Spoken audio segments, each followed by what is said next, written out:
started screaming Because she got a great ass. And you got your head all the way up it. Oh! Hey, I gotta tell you something real quick. That last clip where you said where Al Pacino's like, she got a great ass, that was a Michael Mann movie called Heat, and he did a version of that movie that was a TV movie. He did it like 6 years before Heat, and so he remade his own movie. But the movie in the 80s, it was like a TV movie with TV actors, and then he got to remake it with Al Pacino and Robert De Niro, like the two best actors ever, kind of. And you can watch the line deliveries because the script's pretty much the same. It's longer, but that line is in the original TV movie, and so it's like the TV actor being like, "She has a great ass. You got your head all the way up it." Yeah, like 0% of the energy. That's the best line because you think he's gonna say huge because he goes, "She's got a," and then he makes the mouth of an H sound, and you're like, "Oh, yeah, huge." But he says, "Great." He really brings something to it. I love what actors do. He jukes you. I wonder if the performance was helped by being able to watch the TV version. I wonder if they were there like, this is my character, that's how he says it. No. I know what I'm gonna do. And how embarrassed you got to be if you're the first guy. You're like, damn. Yeah. I could have done that. Could have been. I'd be like, I teed him up. I'd be like, nah, I laid the groundwork. What's up, everybody? We're back. Sorry for clapping. Hello. We are here for the Creative Block. This is a show where we get creative, talking about creative things, making comics, making games, making stories, storytelling. I'm Phil. This is the gang, and welcome. You guys know the drill. What up, the gang? Hi, the gang. The gang. Speaking of the gang, 40% Zed first in the chat. Thanks for being here. Got a lot of people in chat already. Already 35 people. Amazing. Appreciate it. And shout outs to everybody in the chat right now that voted for us for best ensemble in the chats. We got third place. That's right. We won. Yeah. We won. First place. I mean, thank you so much. It's just a shame Greybeards had to get second. And King's third, but yeah, we won. Too, but sorry, we totally deserve that win. Well, I think we won best new ensemble show. There we go. You're the only new. Well, no, not the only new. I suppose there are a few more out there. Exactly. But yeah, make that hard, Chargers. Yeah. Wait, which of the shows? Oh yeah, the Sunday show. I think it was just ensemble though, in general. Yeah. Well, at least we beat Camel Knights. Yeah, I didn't that's the important part. I was surprised. I was really surprised, and I'm glad we did. Camel just didn't have his simps in the chat. It's his own fault. That's right. Yeah, I didn't know how it was going to go for me because I was splitting it because I'm on both shows, so I was splitting the vote. and I hear that you weren't voting for Camel Knights at all in the chat, and we're going full Creative Block, which of course, Well, that's what I did. I waited to see what naturally rose above the other, and then I put for it. I have a feeling that there was a possibility that Phil might be. There's a percentage chance of Phil possibly being fired for his lack of committal. Like it's the sword of Damocles is looming. It was for sure, definitely. I don't know if you guys noticed, I accidentally shaved too much, and then I'm like, I just got to shave everything off now. You've got the jaw for it though. Wait, so you got even? Wow. No, you still have some sideburns. It's just I kept it long because I got this new. My girlfriend got me this really cool razor where it's a razor that has a vacuum on it, so it catches the hair. You vacuum your face. So yeah, it's like it sucks it into this little cubby. Wait, that's perfect. Yeah, that's so perfect. Usually, you have to either do it in the sink and then you have to pick it out, or it's like on the floor and you have to vacuum it up. And it's like, what? Just have it right there. That's genius. When you're cleaning the sink too, and you got the little flecks of hair or whatever, you get down to like 2 or 3 left, and I'm like, fuck it, it's been an hour. I just let those ones sit there. You got only just a little bit longer and it would be perfect, but I can't do it. Yeah, you have to lick it up at that point. Yeah. That's what the military is good for. Yeah, I relish. I relish the moment you have to lick up your own hair out of the diseased sink bowl. Guys are weird. There was a girl doing that on TikTok, and she got COVID back in the day. She did it in a public airplane. Oh, right. You mean the sink or the toilet? She licked the toilet. That was a toilet. That's very stupid. Hey, TikTok, I'm going to lick the public airplane toilet. I remember that. The other thing that's happening on TikTok that's apparently, it actually is kind of funny, I guess, but I guess everyone somehow there was like, I didn't know this, but there's like a manifesto letter from Osama bin Laden, and it got published by BBC or whatever. And then all the liberals on TikTok found it, and they're like, "Oh, he's actually very well spoken. Oh, yes, he raises some good points." Yeah.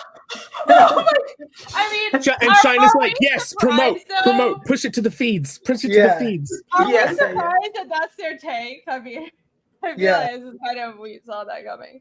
That's crazy. It's been a lot of mask flipping moments recently, huh? Well, if you think about it, the take's always got to be out there, like, because the world's on a spectrum. There's people from all over points of view.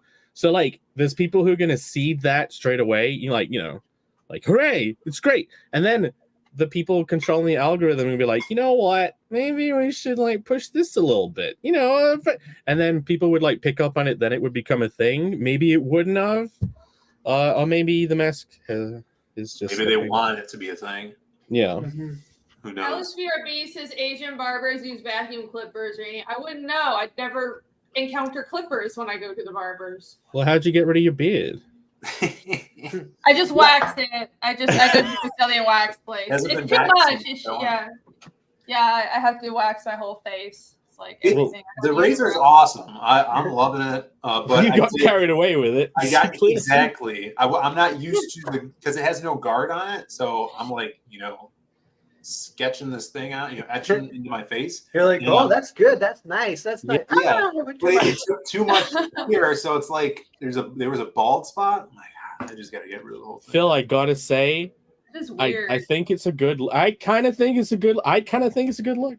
I don't know. You don't look like you. This is strange. You're so used to the beard. You've got the jawline for clean shaven. That's the thing. Yeah, I mean, that's my girlfriend's like, oh, your jaw. I'm like, yeah, I have a jaw. And she didn't know you had a job before this. That's the weird thing. Like Jake hasn't known me when I didn't have the sideburns. I've always had I've had them for 3 years now. So I started when I started doing YouTube and comics. I didn't have them. Why did you single me out? No one's known you with that. Nah, I mean, I'm sure people like Narwhals. You see me back in the day. Over 3 years ago. Okay. A young type. You still like the really old video but you were like 15 or something. Yeah. No, he was just shaving. And some people in the chat too. Like I'm sure Ryan Blue Thunders. Speaking of Ryan Blue Thunder, with that, what's up, Ryan? Good to see you, brothers. $5 super chat. No, that's money. That's right. It is money. Ryan, great to see you. I met Ryan in Houston. That's where Matsuri was, right? Houston, Texas. Is that where that was? Well, I met him in Texas. I wasn't there, Phil. You were there. You were there. We weren't. You're the one who's got to remember that. Yeah, but there's so many places in Texas. I've been to Austin. Texas. It is Houston. Houston. Yeah. There you go. He says, hello, my friends. We meet again. It's been a while. Where should we begin? Feels like forever. When you are with me, I'm free. I'm careless. I believe. Is that lyrics to something? Yeah, Ryan back with the fierceness with the lyrics. He used to do this all the time. He used to super chat lyrics constantly. He might be drinking, but that's okay. I thought it was part of the Osama bin Laden manifesto for a minute. Yeah. Those lyrics are pretty good. Sometimes lyrics are pretty lame. I've been going to the local Y, YMCA? Yeah. And for one thing, lots of naked old men in the locker rooms. Yeah, I've seen some of those this week. But the other thing is they play whatever, like 90s rock when you're working out, and I don't wear headphones. Wait, they don't play YMCA nonstop on a loop at the YMCA? I thought that was like the deal. They still have the tape from the 90s that they're playing. Yeah. But they play some songs. Some of those songs, they have the lamest lyrics I've ever heard, and it pisses me off. I'm like, At our gym, they play fucking mumble rap, and it's the most stupid fucking shit. They're not even saying anything. It's just the most retarded stuff. It's like, could you please just pick another playlist? Pick another playlist. Fuck's sake. You know what's the funniest thing? I didn't realize that there's British mumble rap. I'm like, our shit, the shittiest, weirdest parts of our American culture. I've gone over to Britain. And there's there's the people doing mumble rap with a British accent. It's the funniest thing. It's like they're talking about all the things that mean nothing, but yeah, man, fucking man, gotta work every day. Man, it's like, fuck off. Here's a bonk for Ryan. The quick bonk.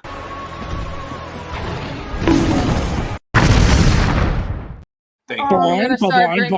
Oh God, I can't. It's a quick one. It's a quick one. Let's see who else.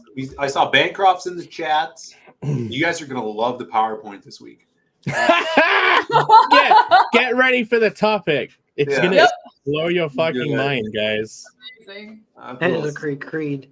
Can you take me higher? Is that Creed's got some bangers.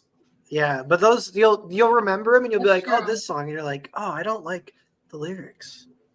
Like, I really liked Creed's song. I mean, I was like 19, but I really liked it. I was surprised to find out people thought his stuff was like, oh, people didn't like him. I don't know why. Who's the band that's like, I never made it as a wild man? That's Nickelback. Nickelback, and they're great. Every song, I actually think they're okay. Never made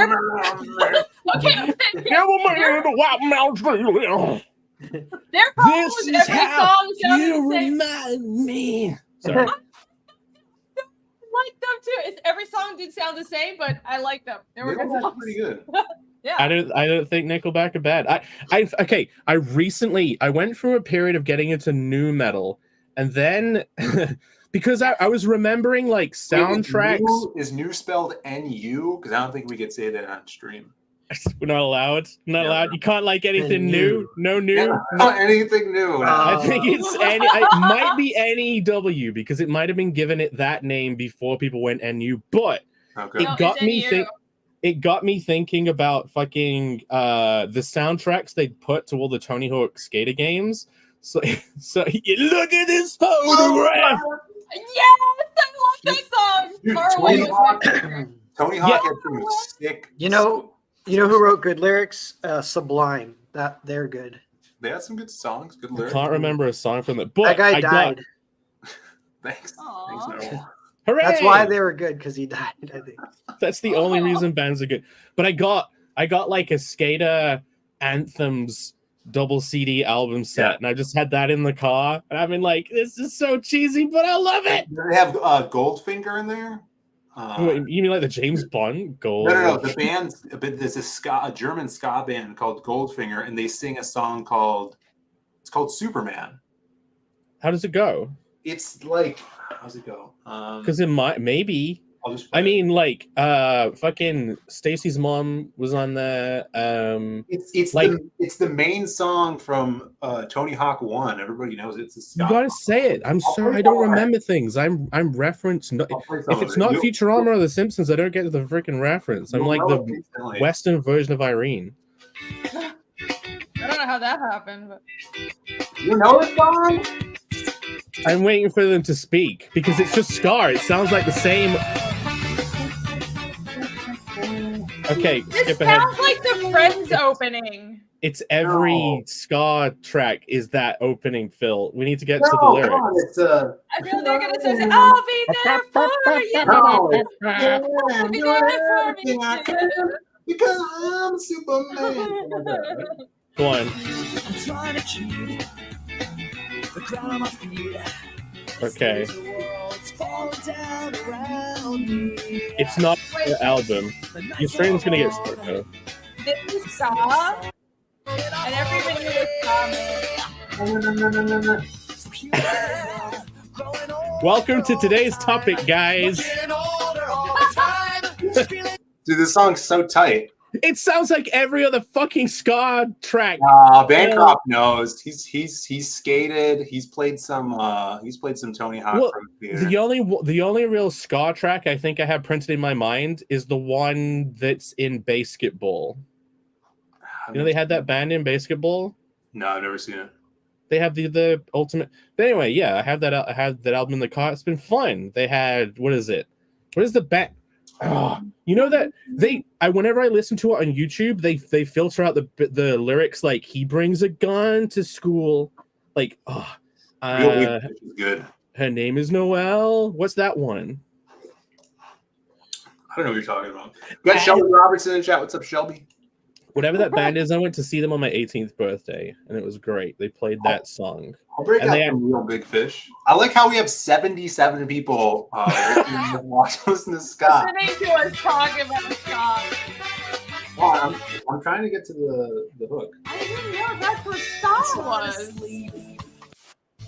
What could I do? I'm so confused about what to do. Sometimes I want to. Oh shit! It's episode 30. Okay. It's episode 30. It is episode 30. Welcome to the show. Is it the Saturn return or the Mars return that happens at Nobody 30? knows except you, Jake. Listen, it's where the time of your life. What the fuck does that mean? What danger, Vanessa? Okay, it means it takes 30. It's like in astrology, it takes 30 years for one particular planet to go like in a cycle comparative to Earth. So it's like that's your life. Your life is supposed to go in 30-year periods, and every time you reach that 30 years, like 30, 60, 90, 120, which is the year I'm gonna die. This is my death year, age 120. I'm gonna have Alzheimer's at around 80. It's gonna get cured around age 100, and then I got like 20 years left, like post melt brain. Okay, cool. Makes sense. Yeah. So I'm we have to though. put up with 20 years of just brain melt, Jake. Or more. No, I have to brain put melt, up with Jake. that. I have to put up with that. I have to be that. I think it'll be fun. You'll be in bliss. You don't even know what you're doing. But what's the mean? I'm 30, Jake. What's that mean? Big You're 30? changes? Yeah, I'm 30. You're not the young gun anymore? No, I know. Yeah, that would be Noah, I guess. Noel's really sick, by the way. Apparently, Noel has COVID. Yeah. Oh, yeah. Let's check in with everybody. Narwhal, what's new with Do you? you have tissue stuffed in your nose? Yeah, because of COVID, I get nosebleeds super easily. It just like explodes out of nowhere, and it's always like a moment where you're like, "Oh God, is this a runny nose or is it blood?" And you have to check it and look at your finger. You're like, "Please don't be blood. Please don't be blood." What? Oh God, it's blood. Wait, you get nosebleeds from COVID? That is such a weird thing. I don't know, but I was like blowing my nose a lot, and then I just started getting nosebleeds. Yeah, Okay. my body. I've never heard of that symptom, but all right. So I never get nosebleeds. I'm not a nosebleed guy. I don't know how people can be so Me prone neither. to it. maybe when I was a kid, but that's been a really long time. So what's up, Baz? Good to see Baz in the chat. Why do you have COVID, Narwhal? What's up with this? I caught it from my roommate. You might see him in the background. He wears a bag on his head because he likes to stay anonymous. He He's officially staying for said the the word winter. roommate. Yeah, he was traveling the country, and then he was doing some business in Portland, and then that wrapped up. So then he's staying here for the winter. Is he from this country? Yeah, he's originally from Bama, I think. That's Alabama? him. Can you see? Make my screen big. I love the bag. That's great. Wait, I like the whole thing, but he just decided to stay the winter as if we're in the 1800s and it's you're just snowed in. That's so you're cool. trapped in a winter fortress. Have you said what he does on streams yet? I can't remember. I think not. I think we'll stay. Okay, super cool. secret. Yeah, I think he's trying to stay anonymous, so let's Good. not say. Yeah. He'll probably like that that the bag thing reminds me of the guy that developed Near Automata, where he has that's Yeah. It's really you're weird, Narwhal. Yeah. So you anyway, only just realized it suddenly just clicked. yeah, we're working on some creative projects, and I was like, I'm opening up my house for anyone who wants to make a pilgrimage to my house to work on creative projects. You can stay here for a little bit for free and work on creative stuff. Anyone. Oh, that's awesome. That's where I kind of wish my house was big enough for that. I'm thinking of adding an extra bedroom, but it's like, okay, that's going to be like 20 grand or something. But it'll be so awesome to have room for other people to just come hang out and stuff. Ideally, I want to have like a mini castle, and I want to have the same thing like you for people to just come by and have like creative powwows, because all my friends are online and y'all are scattered all over the world, and I just want to be like, we could just go to each other's cities and like have real life creative meetups, because when that did happen, like in Tampa, it was awesome. I know Tampa was awesome. Yeah. Me and Phil are like, no one's coming in my house. Yeah. I do have 2 futons, so Put them both together and I'd I have fit. a laundry room, so you guys are welcome to sleep in my laundry room. I like Irene. I like how like you're like, oh my god, I'm going on a holiday to my family and I'm stressing about the future. Next week, I'm thinking about adding a new room to my house for no reason. No, I've been. It's not for no reason. First of all, it'll add to the home value, but it's just a bad time to do it because the economy is shit and it's going to be more expensive. So I'm going to wait till everything crashes inevitably, and then I'll, buy the dip. That's what they say. Anyways, I've been thinking about this forever. It's just that I'm not going to do it right now because I know I can't afford it. There's want, and then there's actually doing it. It's not going to happen. But I want to. I'm super into home renovation and shit. All right, before we check up on Jake, what he's been doing, we have another super chat from another Mr. Ryan Blue Thunder for $10. Jake? Now that's money. There you go. Thank you. He says, whatsoever I've feared has come to light, and whatsoever I've fought off became my life. Just Emo. every day seems to greet me with a smile. Sunspots have faded. Now I'm doing time. Okay, Debbie Downer. If those are lyrics, someone has to like sing them. If we don't know what they are, we have to like make up the tune. Does anyone want to? Do you want to do it, Phil? Hold on. Yeah, here's the tune.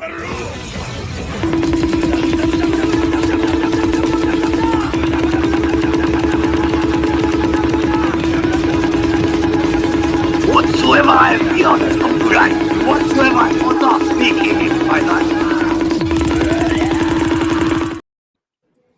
I like this new habit of unmuting while videos play because everyone has the ability to do that every time. I didn't realize that. I'm just gonna blow my nose as obnoxiously as possible. Speaking of lyrics, I've discovered this song, and I don't know how I didn't know this song, but because I have been a Nightwish fan for a really long time, but this is probably my new favorite song. It's called The Poet and the Pendulum. Y'all should look it up. So Nightwish is symphonic metal, which means it sounds like an opera mixed with a metal band, and it's the best thing ever. It's amazing. They're from Finland. You're gonna sing some of I'm not gonna sing it. You can look it up and play it, but my favorite line, guys, I think she should sing some of it. Because I can't sing, also I've been drinking wine, but I will say I will read my favorite lyrics from this song, which is let me see. I'll read. So the lyrics, I think these lyrics are so great. Forgive me, I have but 2 faces, one for the world, one for God. Save me. I cannot cry because the shoulder cries more. I cannot die. I abhor for the cold world. Anyways, you guys should check out the song. So what does that mean? If convert that from emo to normal person. It's very emo. It doesn't. You have to be emo to get it. Okay. It's so deep. It gets me. I'm 38 and this is deep. I have not mentally progressed past 14. Everybody knows this. Neither have I. I mean, have you seen my comic? No. So far, this sounds like Tim Burton. It does. This is Phil's least monetized stream ever. Sorry. No, it's live, so I don't know if that counts. But no, that'd be fine. No, this is the best performance, though. I think. The studio version is okay. Is the chick hot though? I don't. She looks like a chick that's called Viking.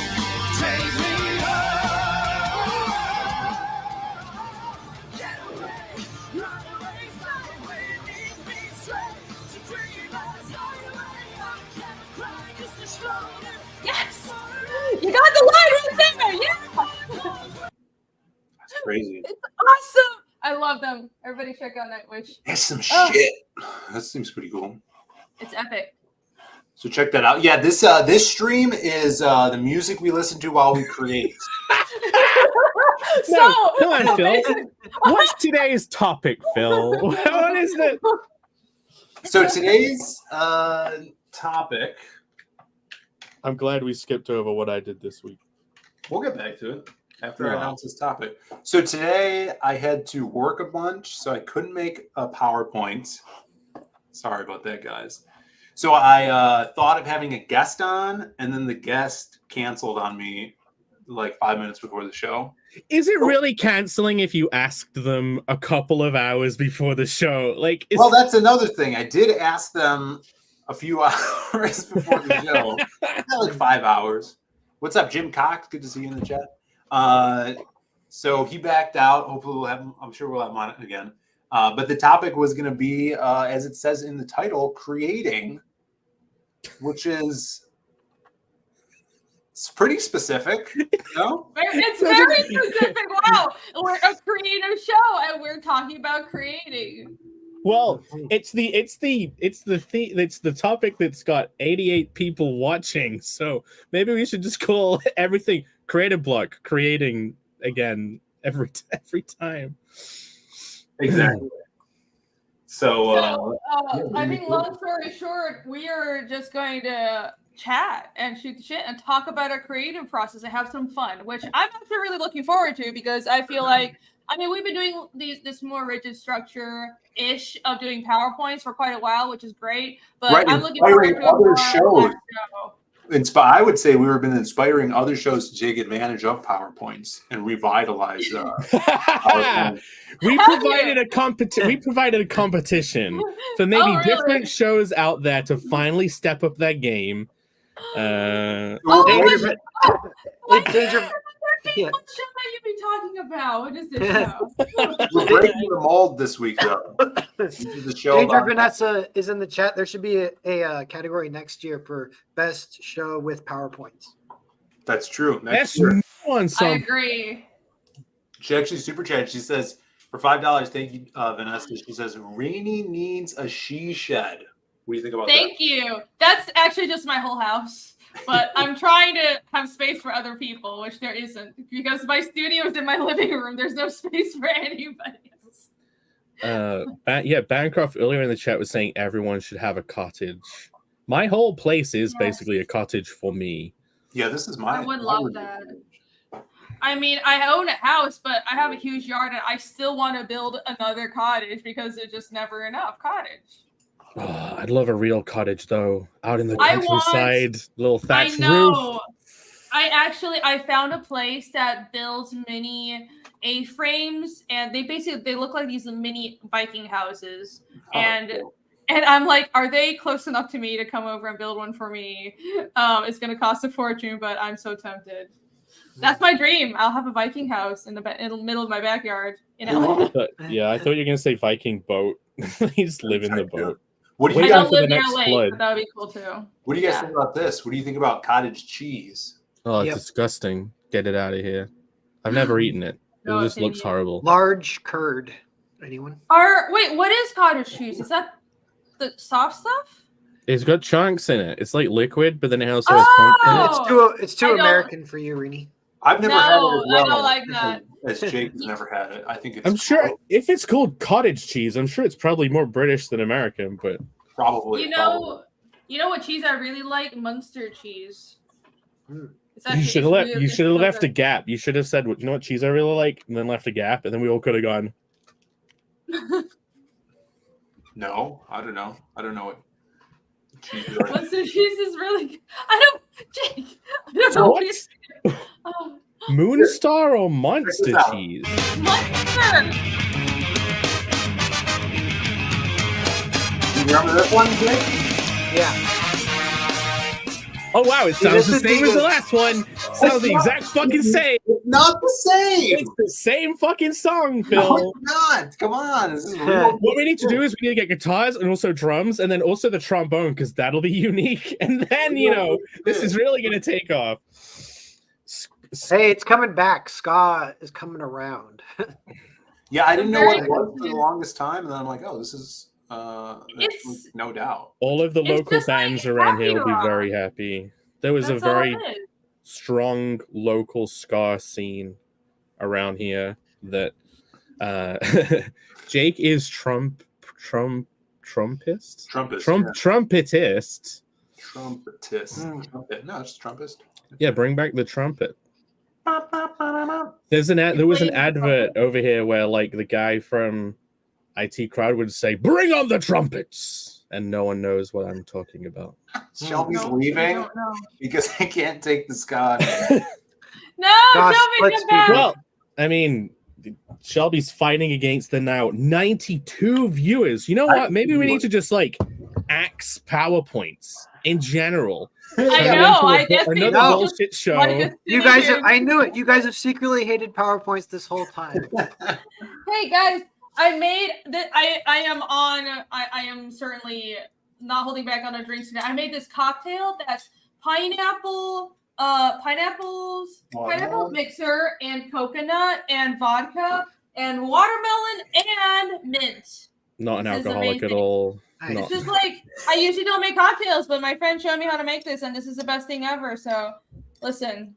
I still have some of your birthday rum left with the comical. I don't have a problem at all. All right. So you're gonna finish that, right? Cheers. Let's go. What's in the other cup? The octopus wine glass. Oh, that is wine. That's just white wine. Okay. Wine and a cocktail. What goes better with a cocktail than a glass of wine? Yeah. It actually doesn't. No, this was left over from dinner. Fucking hell! She drinks in the middle of the day. Oh wait, dinner. Rini, silly. My grandpa said he used to smoke a pack a day of cigarettes, and he was on the phone once, and he was lighting a cigarette as he was talking, and he lifted it up to his mouth. He realized he was already smoking a cigarette. So then he had 2 lit cigarettes, and he's like, "I gotta quit one of these days." That happens sometimes. Do you know what I really wish? Do you know what I really fucking wish? I wish I liked smoking. Because it's cool, right? Well, it's cool, but like to enjoy that, like I just never liked it. It always tastes like shit. Right. But like to just like you don't have to smoke if you like it, but sometimes maybe you would indulge. It's like, maybe one week I'm gonna buy 6 cans of Monster and drink them in a day. I don't know. Right. Yeah. It's the long version of that. Though. Smoking is cool. Getting back to creating. I write a lot of characters that smoke, because it's cool. Yeah.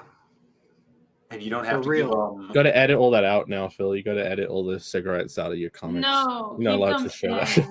No, it's too cool. And my universes don't have cancer, so, they're not... Yeah. I'm glad your uterus doesn't have cancer. That's what I heard. I mean, I guess if you're uterus free, you're also uterus cancer free. I would assume. That's true. There is a question though in the chat. FKA has a question. How much is alcohol part of the creative process? It's part of creating terrible streams that you private. Speak for yourself. Speak for yourself. I think that sometimes it depends, because if I'm thumbnailing or penciling, usually I need not just no alcohol, but I need to not even listen to music, especially when I'm writing. I don't do very well with music or any other noise. It has to be like white noise or ambient noise. Like I need to focus, but it kind of gets looser and looser as the creative process goes on. So when I'm coloring or inking, even I'll listen to podcasts. And sometimes when I'm inking, if it's something that's very monotonous, it helps me work faster to like take a shot straight up, because then I stop overthinking things and things just flow better. But it's that balance of you're not just like drunk all the time. Like clearly I don't think anyone can draw when they're drunk and cross-eyed. It's about just kind of loosening up a little bit. That helps me. Well, that was not an expected answer. We definitely didn't expect you to say yes to drinking while working. Yeah, for me too. I remember I've said this before. when I was younger, I would definitely say yes. I heard stories too. Like I heard Paul Newman said he used to, when he was trying to find a character, he used to rent a motel room and drink 24 beers just himself and like get to deep dark places. And I'm like, dude, that's crazy. That's cool.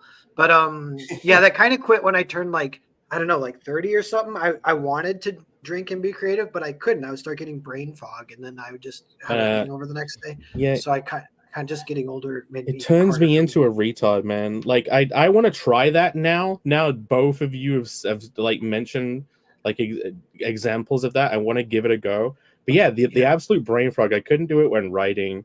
Maybe I could do it in a task like coloring. Could be good. I've been finding it really hard to find stuff to watch whilst working, to be honest. So maybe it would help with that because I get so bored. Like nothing is new and fresh. But yeah, I started watching Futurama again thanks to last week's episode. Oh, nice. Yeah, I've been just start doing shots and see how it goes. Yeah, let's see. I'll do drunk coloring. One, I've never drank or gotten drunk. So, but what was really weird is, in college, I took a short story class, short story writing, and we watched some like weird documentary about some like indie writer making a documentary about himself and how romanticized drinking was to like old school writers. So like, you know, all these old school like writing legends were all like alcoholics and stuff, and kind of I guess back in the 80s, that was in like, you know, the writing scene in New York. That was the thing. It's like, oh, you got to smoke cigarettes and drink and be this, you know, bleeding heart if you want to put anything great onto paper and into words. I'll only drink if I'm depressed, and it'll perk me right up. For some, I know people would say, don't do that. Yeah. Oh, you feeling down? No. Don't drink. But I get in a really good fucking mood. Yeah, if anyone has seen me on stream, obviously when I drink, I get very merry. You're a happy drunk. Everybody's different, though. I think what happens with me is if I'm already happy, I get happier. If I'm sad, I get sadder. So I have to be real careful with that. You know what? Speaking of alcohol on that stream, I finally got a new fucking mouse mat to replace this. It finally came. Look at this. I mean, it's nice, but the artist obviously has a thing for feet. What is this Weaver? What is this Weavery? Oh, that's Street Fighter. That's Jury. The artist has a thing for feet. Okay, it's the person who bought it. No, I mean the artist totally has a foot thing going on. You have options for other art. I'm sure. But I love the sin, not the sinner. No, I love purple and green, right? I don't want the other one was like blue and red. I'm like, nah, I want purple and green. Are you a fan of the character? Yeah, I like a design and color scheme. I don't play Phil. You know, I think fighting games are crap. Do you even know her name? Jury or something? Yeah, it's Jury with a J. But I think you could pronounce it Yuri. But okay, nice. But yeah. Hey, that's pervert fringe, Jake. What the foot stuff? Yeah. Watch out! I'm on notice. So that's what you did this weekend, I guess. But listen to the chat. Well, yeah, no, I've been watching Futurama, doing some coloring, keeping my place tidy. That's my week. I kept the place tidy. I've been getting over being sick. Like on the last episode, I was still kind of sick. Like everyone's been getting ill. Like my nan got ill, my mom's got ill, my granddad. It's like if the news started giving it a name, you'd all be fucking shitting yourselves. Like everyone's ill. But you know, and not like the 90s way where it's like, yeah, that's straight ill. You know what I'm saying? Yo, them sniffles be illin', y'all. But no, it's been good. I've been playing Witcher 3. I've been so boring. But yeah, watching shitloads of Futurama. And someone in the chat said about watching the Futurama commentaries. Yes, I've actually been listening to the commentaries. They're fantastic. As a kid, that was all super inspirational. Like I would just sit there with the box sets on, listening to the commentary while I would draw and shit. And it's like they don't even have an option on the menu to turn the commentary on. You have to like go into the settings and change the actual audio channel to get it. Hey, changing subject really fast. Did you guys see Eric Canetti announced he's doing a book with Mark Miller? No, that's awesome. Yeah, they're doing the new what's it called? The Time Bros one. I read it. It's great. The original one was Sean Gordon Murphy. Oh, they're doing okay. Yeah. Yeah. But it's kind of cool because Canetti, like, he's maybe, I don't know if he's exactly CG, but we can all say hi to him and he'll say hi back. You know, he's cool. Yeah. So like, and he's hit the big time with. Yeah, he's been posting some crazy cool sketch covers he's been doing. Canetti, they're mind blowing. Yeah, that's gonna be crazy. So that's what's that book called? I forget. Time Mechanics. Time Bros. Time Bros. Yeah, Time Bros. No, isn't it, Time Mechanics is like a thing that art does, right? Chrono. No, yeah. Okay, it's Chrono Mechanics is Chrono art. Mechanics. Chrono is Miller's, and I think there's some. What's it called when you don't like someone? Animosity. I think there's some animosity there. Who was first? I don't know. Don't. Yeah. They are kind of boy Art because I know him and he's my boy. But yeah, I'll say Chrononauts was great. I read it and it is great. It'll eventually be like a Netflix thing, I think. But of course. I haven't read that one, but Canetti's art is awesome. I'm happy for him. Yes, super cool. All right, what was I going to? Oh, we have. Sit down, go solo says, make Time Bros, Narwhal.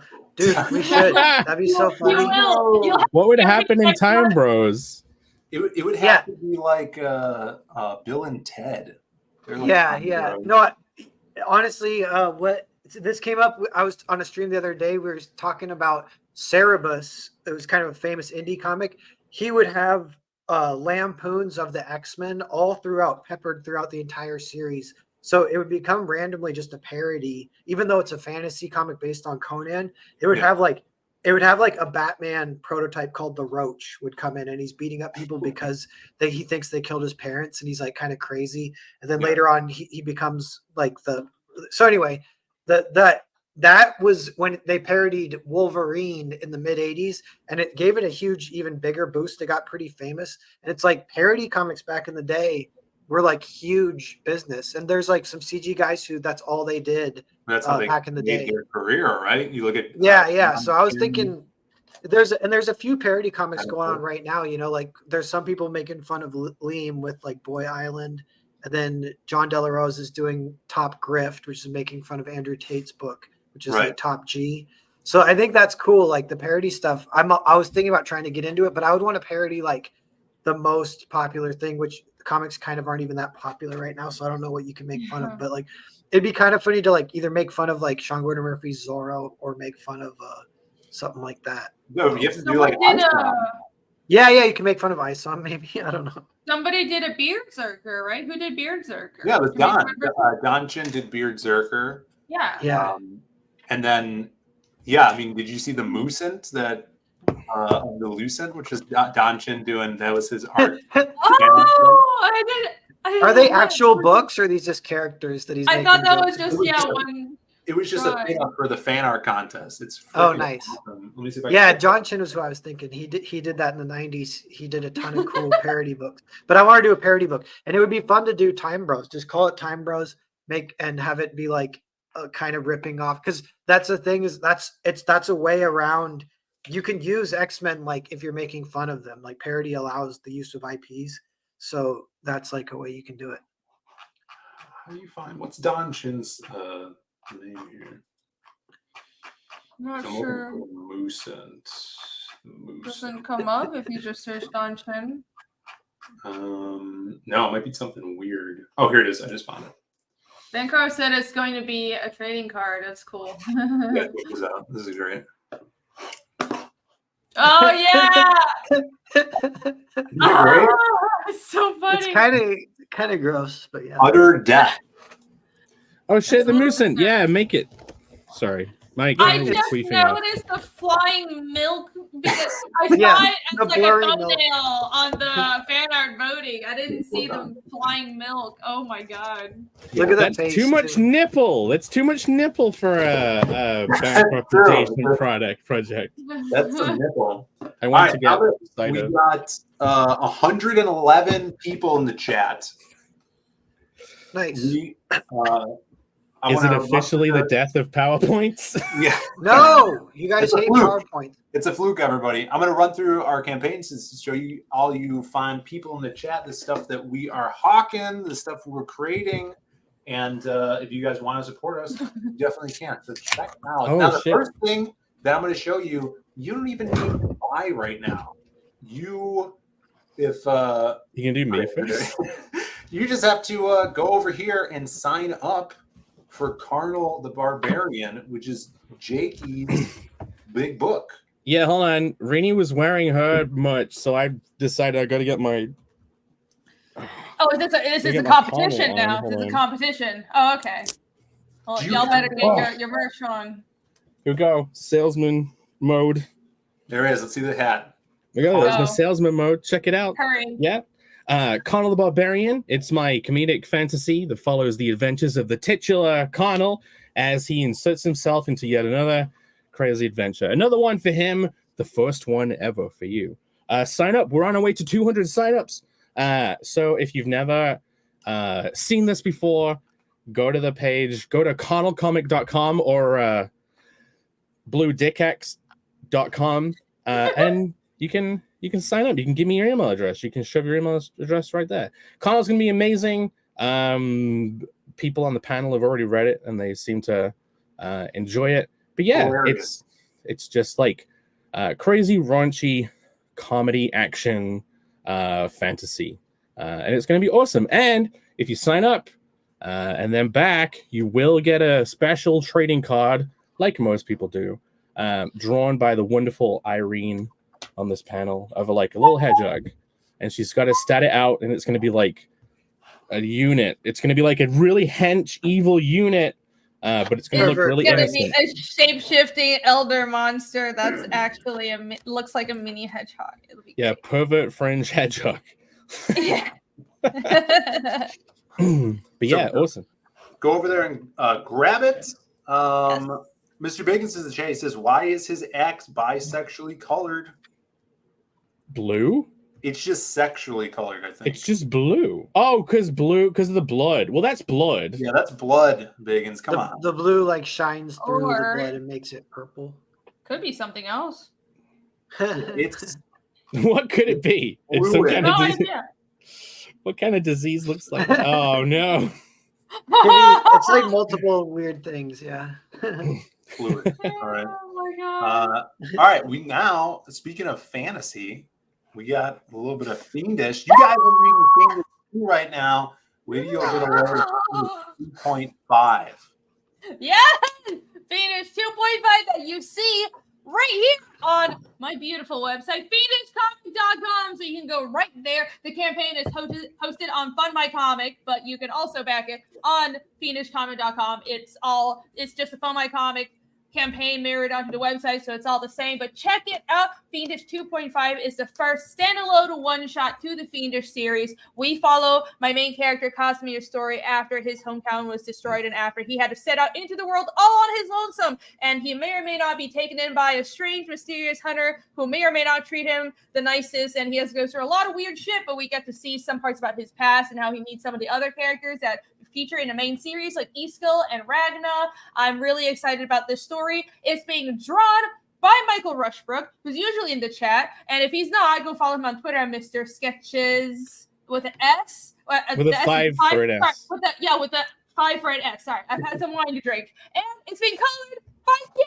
Wow, look at that. These are Jake's colors that you see on the campaign. So, back it now. It's going to fulfill in April, so this is a really fast turnaround, so you won't have a lot of time to back it. The art, the inks are all done already, so we're just coloring it, and then I have to letter it, and then it's going to be out. So, very book-focused campaign. There's one main cover. There's a variant that's a little more limited. It was solo 24 hours. Now you can only get it in the the Peak Survivor bundle. So that's the one I recommend if you want to get the full package. But if you missed chapter 2 and chapter 1, you can also get both of those bundled with 2.5 for a discount. So thank you everybody who has backed this out. Go take a look. Phoenix 2.5 Survivor. Yeah, I'm super excited for this one. This badass barbarian guy, he just looks like a bad. He reminds me. He reminds me of the Hun from fucking Mulan, like the bad guy from Mulan. Oh yeah, I do like that design. I love all like barbarian designs and furs everywhere. It's kind of just I love that kind of stuff. Except I give it to my good guys as well as bad guys, so it's a little the best. And there's some magic in Fiendish, right? There is a lot of magic in Fiendish, yes. There's also some magic in Hotel. I see what you're doing. He's trying to beat my segue game. Yes. My impenetrable segue game. Hote Stoat is what it's called now. Hote Stoat? Hote Stoat. Hote the Stoat. Wrangle the nods. IGG sent me the funds today, so I paid Jared, and we're starting work on part 2. It'll be out in a year. The whole story is going to be 300 pages, just an epic survival tale, kind of like watching a movie. This one, I want it to be a movie one day, so we'll see if we can make that happen. But kick ass. And it's the witch is she's a I can fix her. You guys know that? It's like a new archetype that I invented. Yeah, we know it because that's a really catchy phrase you made up. She's one of those I could fixers. Yeah, definitely. Yeah, a babe witch. That's but there's the thing. It's like, oh, she's trying to sacrifice a bunch of people, but she's hot, so I think I could fix her. Is that what you mean? Yeah, you're kind of like half rooting for her, but you're like, oh damn. This is Narwhal's time. Rooting meaning you want to root her, in the Australian sense. Like rotor rooting. Is that what you're saying? Yeah. Okay, that makes sense. Yeah, let's go with that. Jared's the cartoonist. He's great, and we got multiple projects cooking. We're writing. Speaking of creative stuff, he and we're writing 2 scripts right now, and every other week we're meeting for 2 hours and brainstorming. And that's awesome. And I told him, I was like, should we just work on one? Because I keep forgetting, and like it takes like. I'm like changing gears. He's like, no, I think it'll be a cool experiment to try and do 2 at the same time. I'm like, all right, let's do it. Well, Bancroft really loves rooting. Yeah, he has a rooting good time down under. That's right. Yeah, that's awesome to hear how you work with him, because I wanted to talk about a little bit about that tonight when we talk about creating and stuff. And creating with other people, I think, is a cool topic as well, to see how, others do Actually, on that note, too, is Lit Dev and Vaughn got in touch with me, and they wanted to do – it was Lit Dev. He's like, I was inspired by the triple cover that Ethan, Malin, and Shane are doing. He's like, I want to do it, but writing with Lit Dev, me, and Vaughn. And so we were chatting, but then it's actually kind of a problem because we're like, well, who's in the lead? Who's the leader kind of thing? Well, yeah, there's all sorts of stuff. So we'll see if it even works. But I thought of a good thing I pitched them that would work for it. And the idea was because, we're like, would you first act, second act, third act, and you all change? Or is it like 3 issues and you're just changing? And I was like, what it should be is like a cyclic monster that comes back like every 30 years. So like it, so you do it when they're kids. When they're middle-aged and when they're old, and we'll each take 1 age. So that's what we're going to try and do, but we haven't thought of anything other than that so far. But that's cool. I'm glad you're spoiling it. There's another way you might be able to do this, which I just thought, if you do something that is very POV based, like George R. R. Martin, you can each have one person handle one character. 3 different characters. Rashomon. You guys ever watch Rashomon? Yeah. Movie? Yeah. That'd be cool. The last jewel that we bring up every 5 episodes. I think Rashomon is unwatchable, but that's just my own reading. How dare you? He's a rash, but he's a man. Yeah, he's one of those rash monsters. It's disgusting. Speaking of monsters. Speaking of rash monsters, that's what you should have said, Phil. Speaking of rash monsters, we got Flintstone in the Lost Pages 3 guys, 123 people in the chat. Thank you guys for being here. We're talking storytelling tonight. We're talking creative process. We're basically just talking. All right. That's all we're Really? doing. But you guys, if you guys want to support us, you check out our comics. Links are in the description. Beautiful mods in the chat are dropping them. And the Lost Pages 3 is almost done. We got like 15 pages left on the main book. We got like 8 on the supplemental. If you guys are a fan of Kenneth Rocafort, which who isn't? K-Rock. You get a free trading card with his beautiful art on here. And I wanted to show you guys too a little work in progress. Where is it here? It is right here. Check this out. Ricardo, Jamie, killing it on, this is just part of a double page spread that he's doing. Krim fighting is going to be sick. Yeah, I love how he's doing kind of like this underlighting. So awesome. I can't wait to see this that born. texture is great. Yeah. He's that's beyond. Keown-esque.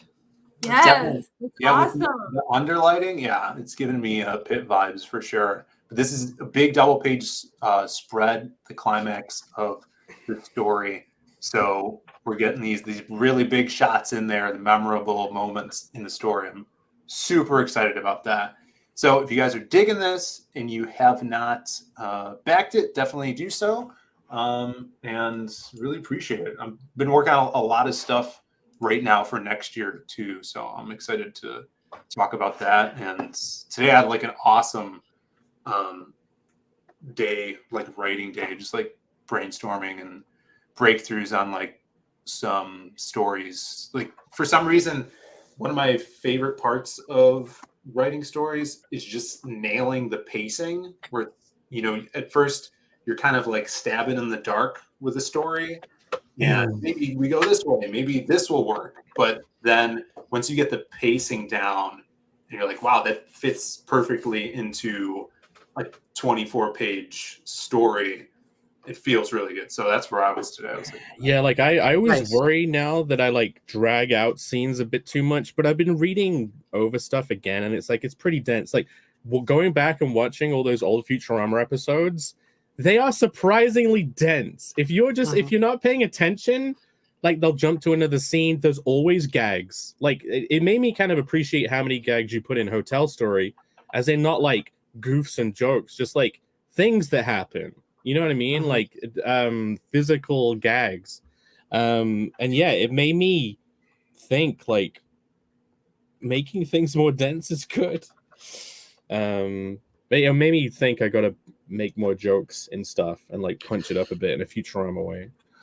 Yeah, I kind of been going through the same thing where I'm thumbnailing right now, and here are my thumbnails. I'm actually drawing a little bigger than normal.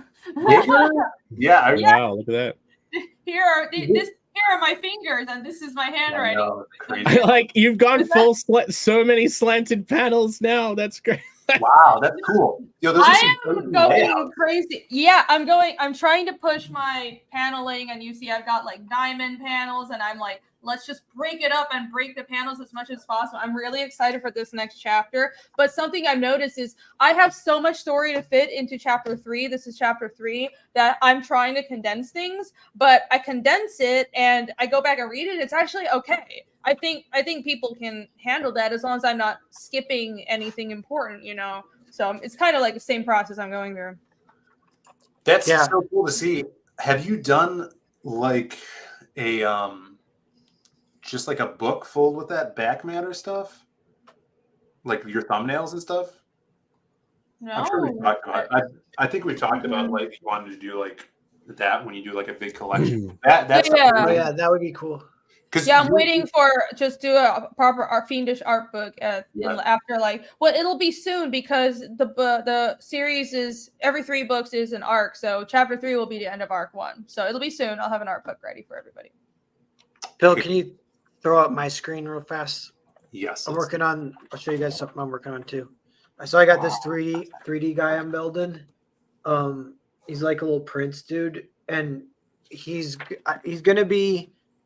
I need to do 2 characters. You do the prince and then an old man that he meets in the desert, and that's the first scene of it's actually like the 5th scene, but it's the first scene I want to do of what the rose did to the cypress, which is like my favorite fairy tale. But I want to try and do it with a dialogue tree video game, like only dialogue tree, nothing else but except for that. You're gonna make a video game? Well, just I want to do one. It's gonna be one scene with the dialogue tree, like a demo, and like a video. Like an no, I want to try and make it a video game. I think if possible. Oh hell yeah! There you go. Yeah.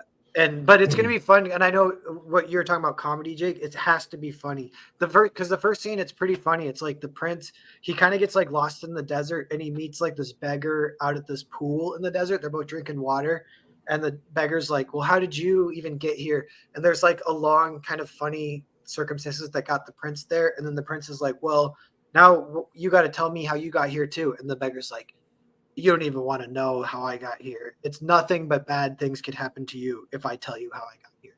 And then the prince is like, "Come on, tell me how you got here."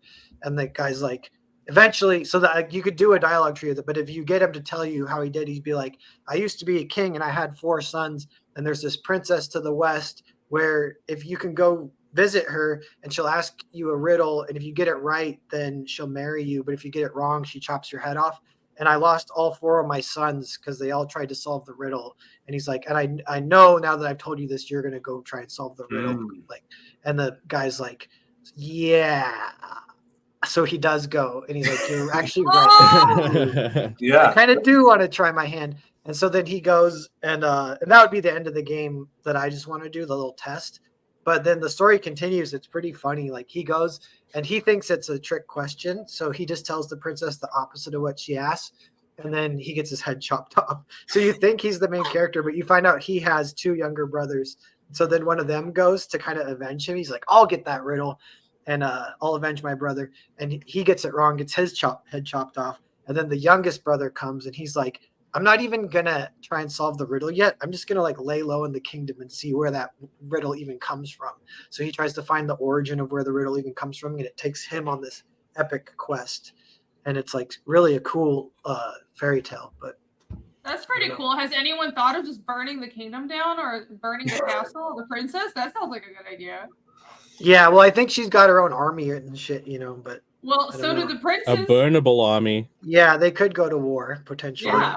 Well, hey, if you want to make it, okay, seeing as you're gonna make it into a video game, turn on the wireframe view of the model. Oh yeah. Oh. I just want to check it out as a fellow 3D guy. I like that face, by the way. That's a great face design. It's very healthy. Everything is not triangles. That's what I always got yelled at in 3D class. It's like, well, the edge flow is not bad. You still have edge flow around the mouth and around the eyes and stuff. Yeah. Did you look up an actual reference for proper edge flow for faces? No, I just know you got to have loops around the eyes and mouth and have quads. So I did that, but it's kind of low poly, you know. But how many polys are on those hexagons on his chests? That's what I really want to know. It's like the rest of it's efficient, and then suddenly it's like hexagon hell on his chest. That's supposed to be like chainmail or something? Yeah, that's just like jewelry or whatever. I got to figure that out still. Ryan says Rini loves the big nose. It's a good style. Actually, you know what I find is really well done is like the dent in the cheek, because usually if you're doing a cartoony face, it's hard to get sort of details. Usually people do like a very smooth face silhouette, so I feel like you got a lot of character, but still managed to keep it cartoony looking. It's like a balance. It's done well. Yeah, thanks. I did have to finagle it a lot. I'm kind of trying to go for like, which I still haven't fully achieved, but it's good enough for my purposes now. But I've been trying to get it like Clone Wars. You guys know that, like it's like but a little bit. Yeah. Is this? Are you making this? This looks like, is it Persian or is it Tibetan or Central Asian? Because I feel like this could almost be like Mongolian or Central Asian.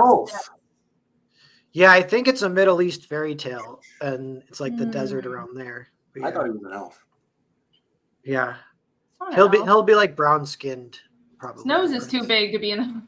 Yeah. Aren't elves like dainty and stuff? Yeah. That's great. What do you got? What was it? Oh, I have super chats. Let me do a couple super chats, and then I'll share what you are sharing. I will show what you are sharing. He could pass for an elf. Looks a little bit elfish. All right. We can all pass for Thank you, elves, right? Thank you, Jay. All right, Ryan. The ears out. Ryan Blue Thunder. Let me do this. Big super chat. $20 super chat, Ryan. Now that's money. Ryan is the guy that's actually saved. People give me credit for saving Cecil that night at Matsuri 2 years ago when he was blackout drunk. The Eiffel Tower night? It was that night. People credit me for saving Cecil and Eiffel Towering, going to the Eiffel Tower with him, but it wasn't me. I actually, I guess I did. I sent Cecil and Ryan Blue Thunder off to he went and walked him back to his hotel, I believe. So shouts to Ryan, the actual saver. Here we go. He says, we're coming home in the 7th turning hour. Will the victim's shadow fall? Should the irony grow hungry with the victory and all they sought before? What is this? A question mark? This was a question. There's a lot of questions. We are one among the fence, one among the fence. So you think this is all one song or various songs in might some be kind of one medley? song. This is classic Ryan. This could be one song. Well, I really appreciate that. And FKA with another super chat, $5 says, what creation is everyone most proud of? Comic character, drawing, story, concept, dialogue, etc. Who wants to go first? Anyone? Because I am actually genuinely really fucking proud of Hollow Fist, even though it's probably going to be a while.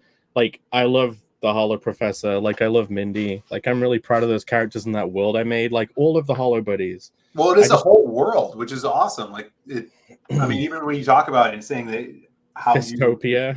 you stood up thinking of these weird things to create in it. And all the models you've showed and stuff, it's pretty awesome. Going back to what you're saying earlier about parody, like, it was very fun making. Come on. Who would not have fun making a parody of Pokemon? Like, yeah, really? Sure. They did it with Digimon. Yeah, it was a parody. It was an outright. Didn't Digimon come out before Pokemon? I don't know. Digimon's probably cooler. I was watching a YouTube story of this guy talking about how there's like Digimon is Pokemon, but for adults. And there's literally a Digimon called like Gunjamon. And he's a dragon with a gun head and gun wings, like the revolvers. This sounds very cool. Nice. So you got Hollow Fist? Yeah, I love that world. I hope I can do a comic in it one day. But yeah, I want to get the game together. I was trying to get the controller ready to try and play it on this stream. If we didn't have stuff to talk about, but we do. But yeah, I couldn't get past the tutorial for some reason. For some reason, I can't get past the tutorial with the controller. It's like broken. It's too hard. Sucks. Yeah, I can't get past the tutorial in my own game. It's so hard. That's a good sign. I gotta get good. You just gotta get good, dude. Learn to code. I saw a wild John Malin in the chat earlier. He was really people saying hi to him.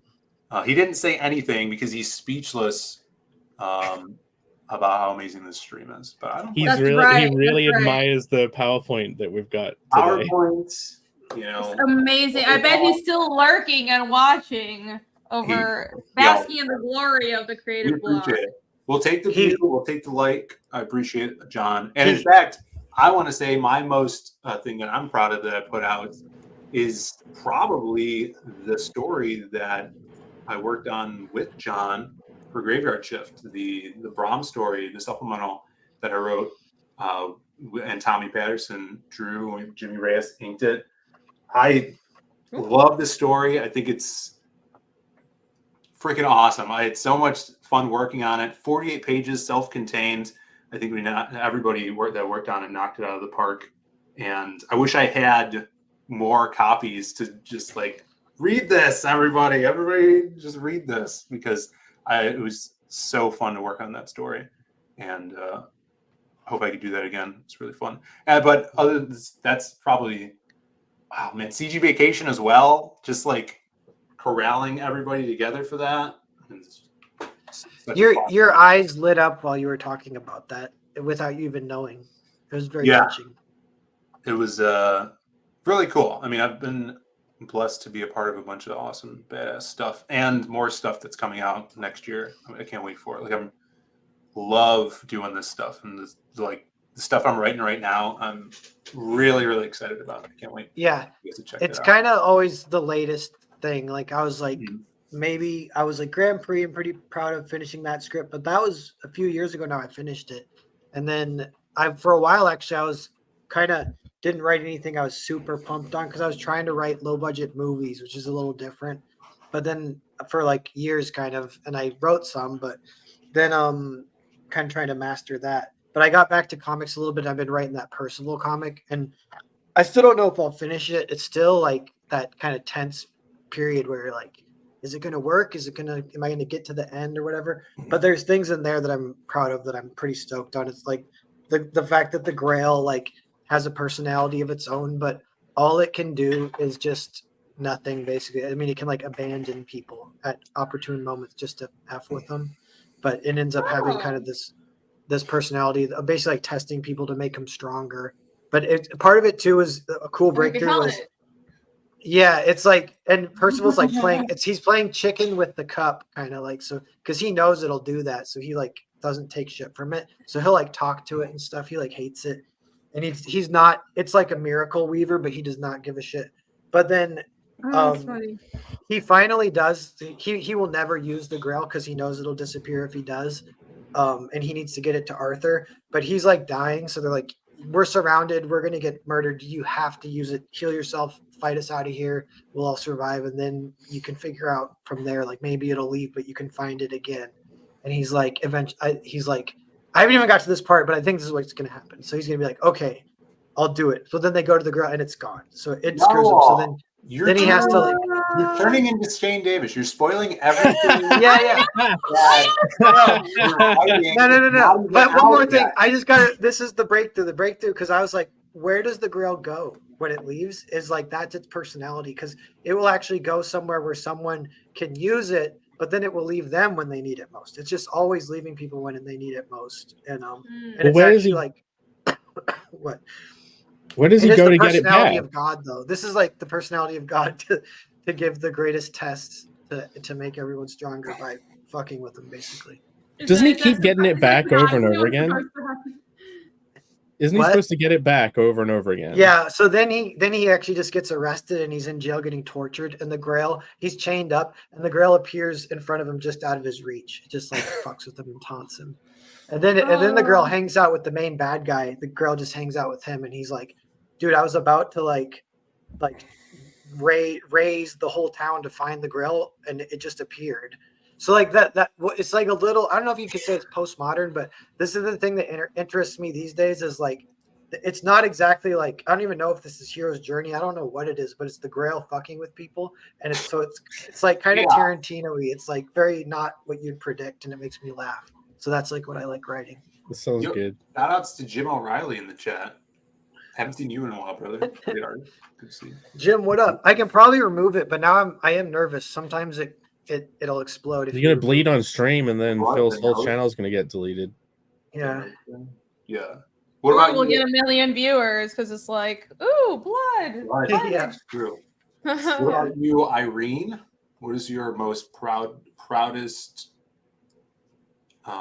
creation? Writing creation, or does that be writing or something else? Yeah. It is totally Gwenpool. Wow. I mean, I think it's pretty obvious for me because I don't write much else. I mean, I actually used to. I've always written, but it's just I don't show it to people. I've just kind of like written things. Yeah. What creation is everyone's most proud of? Well, yeah, it really, I think, as a package, it's not just the writing, but the story and the art finish is the thing that I'm the most proud of, because I have created some other IP way years and years ago, but just it was like Comicsgate didn't exist and there wasn't any indie online scene. It's and I couldn't find a publisher to be interested in my work, so that was that. But I also think writing wise, I wasn't really ready and my ideas weren't ready. It was just I always like designing cool stuff and building worlds, but sort of like the maturation of understanding story and characters, and there's still a lot that I'm learning, but I'm really proud of all that I've learned and what I've managed to build with Fiendish. I know it's going somewhere, and this time I have something to say. It's not drawing a bunch of cool stuff and without much of an idea or a story, which is how I've been creating for a long time. And I think after so many years of working at, or basically being an art monkey for other people, I'm finding my own style again. So definitely Fiendish as a whole. I'm very proud of it. Yeah, hell yeah. Kick ass. Let's see what's up in the chat. We still have over 100 people. Yeah, I think there was 100 people. Maybe I've got a story to tell them about my week that I remembered that I'm sharing something related to. I don't know. If you got super chats or... Did we get a... No. Yeah, we got them all. Yeah, do you have a story you want to... Yeah, I'm sharing a thing. I want to... So... What's the palaver? Look at this guy. This is awesome. Speaking of things you're proud of, right. Okay. Oh. Really? What do you mean? Oh. Wait. Describe the basis for that. Oh, Irie. No, I know what you're gonna talk about, but I don't know exactly what, because you don't know what I'm gonna talk about. So but I know who this character is. Yeah, she knows this. So there's a little thing called Pathfinder, which seems like a more hench D&D or whatever, like it's role play and stuff. Could you just quickly introduce what Pathfinder is, or shall I just like? It's just D&D. Let's just call it that. All right, introduce it quickly. So yeah, it's like D&D, but for people who like to torture themselves and do a lot of math, and it's more awesome than D&D. And I can't do math, and I can still play it, like literally. Yeah, it's not that bad. So you make characters up, and I happen to make this guy up. He's called Lucrece. He's a Tengu who's like he's dressed up as a pirate and has a little. This was the original art of him, and then this is the in-game token of him. Look at this fucking guy! Look at this guy! So, here's what happened to me this week. He died. What? Oh, really? He I didn't know that. He fucking died in the last session. We were in it, who are you playing this with? Damn. A bunch of friends, like a small group, like online. This was my first ever Pathfinder character, and he had like a backstory that never like I put all this work into a backstory that's even linked into his name. Like and none of it will ever be played out in the game because he fucking died. He was like, that sucks. He was. They were in a situation where we were trying to make a barricade, and he rolled like a natural 20 to pick up a fucking table to go and make it as a barricade. So he was super proud of himself. And he's like getting someone else to move him into the fray. He's like, put me right in there, just shove me right in the battle. And then like the plan was for him to lay a table down and like put it as a barricade, but an enemy hit him and then he fell over and then he was stuck under a table, and then the table reduced his agility by like 4. So now every hit that usually wouldn't hit him started hitting him, and then one of the enemies got like a massive fucking crit on him, and he just ate like shit tons of damage in one go. And not only did he like faint, we've lost half our viewers, by the way. Really? Holy shit, get him off the screen. Now his twin brother could show up though. Yeah, no, I was thinking he would have the next character would be like an older bird who had like painted himself to look like a parrot, and he had a crow on his shoulder, and he would start telling stories about this long lost son that he had. I used to have a boy who I lost. Geronimo says, does he think this really happened? Yeah, it all really happened. But I wanted to just commiserate a little bit. Like, I love this guy, but just, speaking of things you're proud of, He was my first ever Pathfinder character, and he died. And I definitely didn't cry. Yeah, I hope that's true. I hope that's it's completely true. I didn't cry when he died. I didn't get really upset. So I have access to the replays and the recordings. Yeah, you do. Yeah. Well, I was making this because I didn't know about this. I have been MIA from Pathfinder. Oh. Cheers. This is for Lacreche. Lacreche. It was well played. He was a lot of fun to play alongside with. I played a few games with him. So he was supposed to be. Condolences. He was supposed to be lawful, but I can't play lawful anything, so he was chaotic as fuck. Oh god, yeah, you guys, this has been a whole thing. Is Jake cannot play lawful, I cannot play chaotic, and we've both been like screaming and struggling. But anyways, lawful. Well, it is Pathfinder, so you never know. Characters can come back. Just saying. No. Okay, here's the thing. Hold on. Lawful, more like awful. Dale A says pride is a sin, especially a D&D character. You're on stream, get up! That was awful. But no, Irene, we're playing in an area where you can't resurrect people. What? Is that why we've been having that one extra Yeah, we're playing in an area where if you die, you're fucking dead, and fuck you. A lot of people are asking who's the dude. Okay, all right, whatever. Wait, are you at the temple yet? I'm so out of the loop. He never got to go to the temple. Oh, right, because we got trapped in this weird little... Okay, I'm sorry. Yeah. I'm sorry Jake, that happened. Jake, you have the 1,000-yard stare of serious trauma now since this has happened. So do I have to play more ska, guys? I'm To telling bring you the guys. viewers back. Pathfinder is like engaging and sexy, but we're just talking about shit that nobody in chat knows. I suppose, yeah. What's another good ska song? It feels like, please save us. You guys want to see more thumbnails? Do it. So I already showed these, but I have okay. This is an improvement on being neat. Hold on, let me turn my light a little bit more. This is being neat.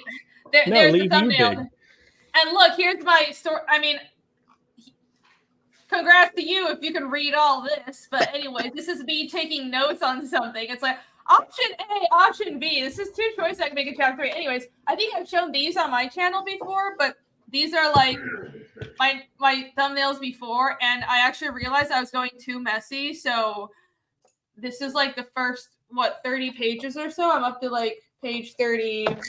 What is it? 32? Oh, 30, 35. 34, 35.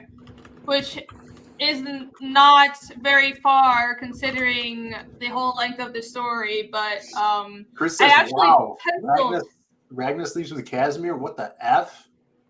I actually am penciling these and then inking them, and then here I have I write like their dialogue, a little notes. That's the size of my head. I'm not crazy at all. Look. Oh, and here's some posters I'm gonna have with chapter 3. You can't tell what they are, but it's gonna be really awesome. Anyways, I'm planning stuff out. It's cool. Are the highlighted layouts the final layout? Yeah. So this is. I was just going with a ballpoint pen and just scribbling until I got something to work and doing iterations, and then I would highlight the one that worked in orange, and then I realized that was just too chaotic, so I started just doing the roughs and pencils and drawing a little bigger so I get more detail in.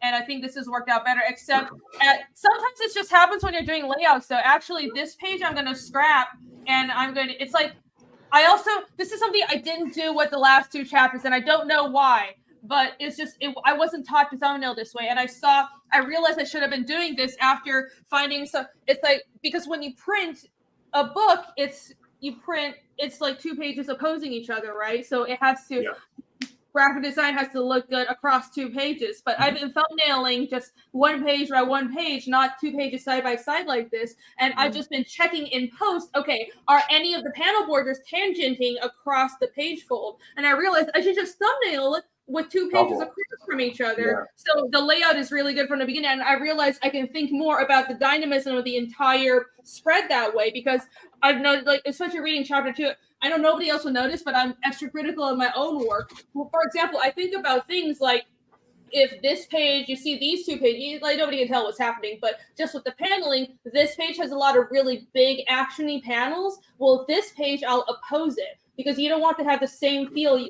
The whole key to keeping visual storytelling interesting in comics is to be dynamic and keep on shifting things up. For even with characters that just talking, you don't want to have just talking heads. You have to constantly come up with new angles and keep the storytelling visually dynamic. So that's really helped, and I've been breaking the panel borders more. I've been trying to think of cool ways to. This page is going to be really cool. I have this like triangular panel here, and then like 3 panels and a huge panel here, and then 3. Pretty ornate. Yes, very ornate. I'm going ornate. I'm going ornate as fuck. It is ornate. Yeah, right. Right. The first time I've seen that is in Tommy Patterson's the layout. He does thumbnails, and I think, if I'm not mistaken, he has like thumbnail kind of like printed layouts that he goes off of, and he just prints them out on a piece of paper, and they're just basically 2 pages next to each other, and then he'll draw. Oh yeah, no, I all those carnal layouts. So like, I have a drawn out template that I just like sketch over the top of. Wait, but when you start paneling, surely like I just start drawing things that would happen and like different versions of the shots of it before coalescing the panels. Like, do you go straight to paneling, or do you not just start drawing the shots and then think what would work? No, I go straight to paneling because it's easier to think for in a whole page. Like, I know kind of what needs to happen, so it's like, I don't know, it's very intuitive, but I don't get it right. Not as in I get it right the first time, as in I find it easier to just start like cycling through. It's like a feeling. If this page starts out with a character talking about something very personal to themselves, I kind of know I'm going to start out with more of a close-up, but then eventually when I need to show the reaction for everybody, it'll be it'll be a wide shot of the room and stuff. For example, you kind of get a feel for that. So I kind of know like what I need to cover in that page in my head, and then I just start with the layout to play around with different layouts for what I need to cover in that page until it looks good. So that's what I'm doing in my thumbnails. Like, here are my designs for chapter 3. This is how I do my designs now. It's complete chicken scratch and tiny, but this is good enough for me. Yeah, it gets the point across of the fashion. Yeah, it's really cool. Yeah, I'm looking forward to drawing these. I actually think they'll really look cool when I put in all the detail and everything. I've been making a point to, so all the characters, their clothes, I don't want to do the thing where the characters always wear the same clothes, right? Because they don't have like a superhero costume or anything. It's a fantasy series. But what I have been doing is each of the characters kind of have a same cut to their clothes. So Casimir wears these boots and these kind of short tunics. And I started giving him these furry coats because I think in chapter 1, he didn't look wild and ragged enough. So I'm trying to push that. And I think the furry cloak in chapter 2 helped. So I'm going to push that more. And Yomi she has this kind of slightly Middle Eastern look. She's supposed to be an outsider. So she wears these kind of like poofy pants with this long rounded tunic. And Ragnar has the slit on the side of her skirt and this really low cleavage. But when she's traveling, I actually have the cleavage is going to stay, don't worry. But when she's traveling, she wears these like leggings to make it a little more functional, because I want to balance the hotness with the functionality. And Iskall wears these long tunics that are split in the front. So everybody has the same silhouette, but the details change. So that's how I'm designing their clothes, even though their clothes change a lot. What's the canon in-world explanation for why they always find new outfits that look slightly similar in design to their previous ones and also in the same colors, as if designed by some kind of like fashion god up above them saying, you will now find these clothes? They don't. So what happens is I actually keep track of their wardrobes. So Casimir has so many clothes and he will recycle the clothes. And if you notice, sometimes if you read chapters and scenes from way back when Casimir was younger, you'll see what Iskall's wearing now. And Iskall's actually wearing Casimir's old clothes. I keep track of what they wear. And when their clothes get destroyed as they move on, I don't show the characters shopping and stuff, because eventually they'll move on to like different cities and stuff in different parts of the world. But they will obviously buy new Hey, clothes, Rini. and their clothing style will change, but it'll still. It's like Cosmo likes blue, so he Rini. just buys blue clothes. Sorry, what? That's 3.5 is them shopping. Oh, Yeah. Okay, yeah, okay. All right. Am I We're doing in ska break.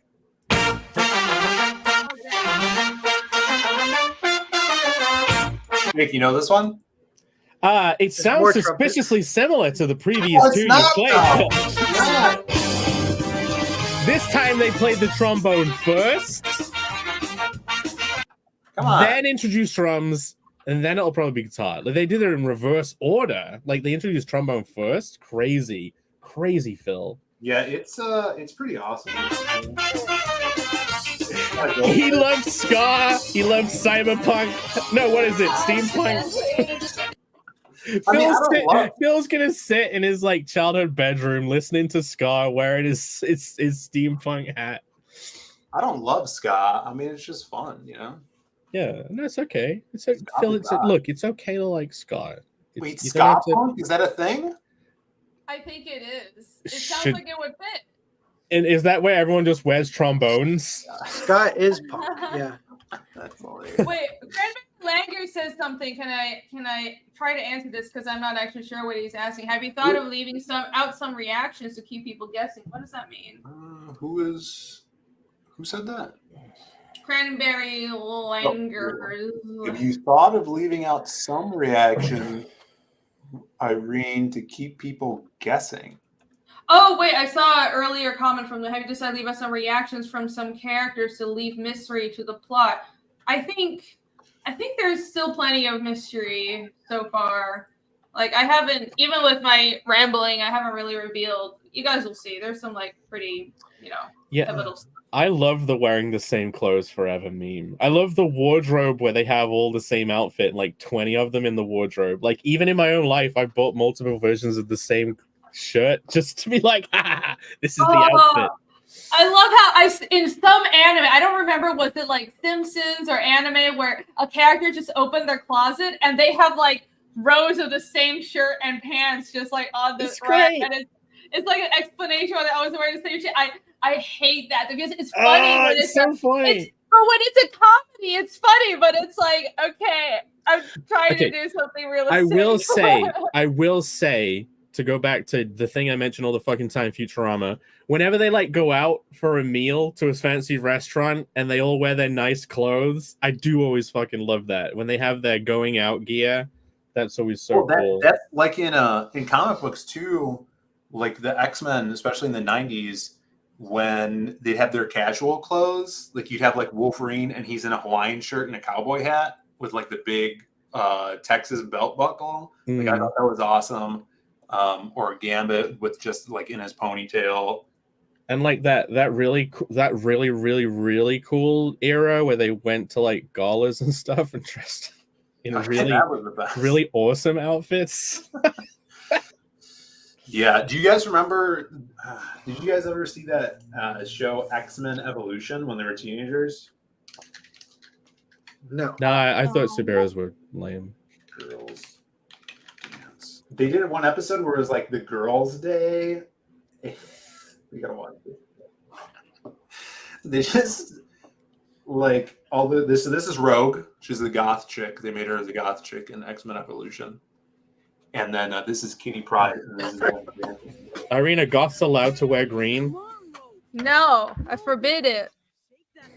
What is this blasphemy bullshit? Yeah, girl. You gotta. This is Spike, who's the just made up character for this series. What is this? Is this new?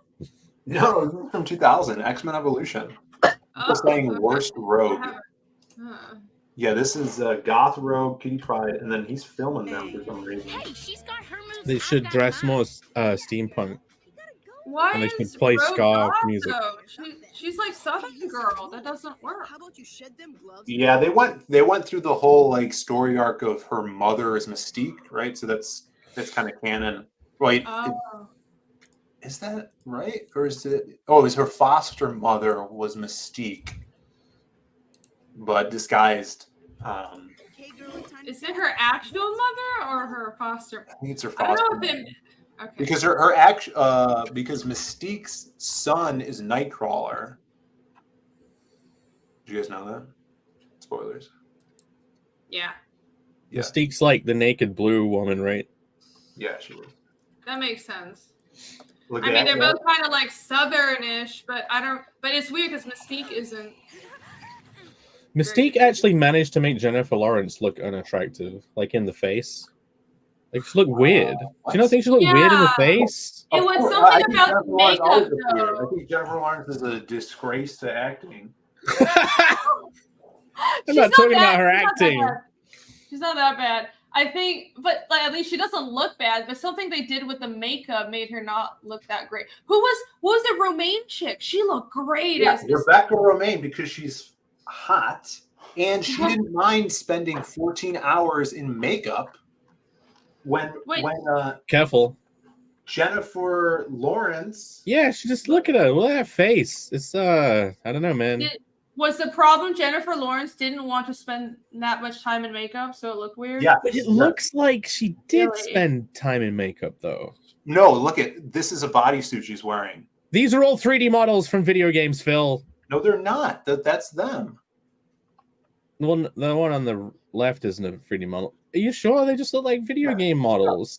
This is a cartoon, Jake. This is Rebecca Romaine in X-Men probably 2.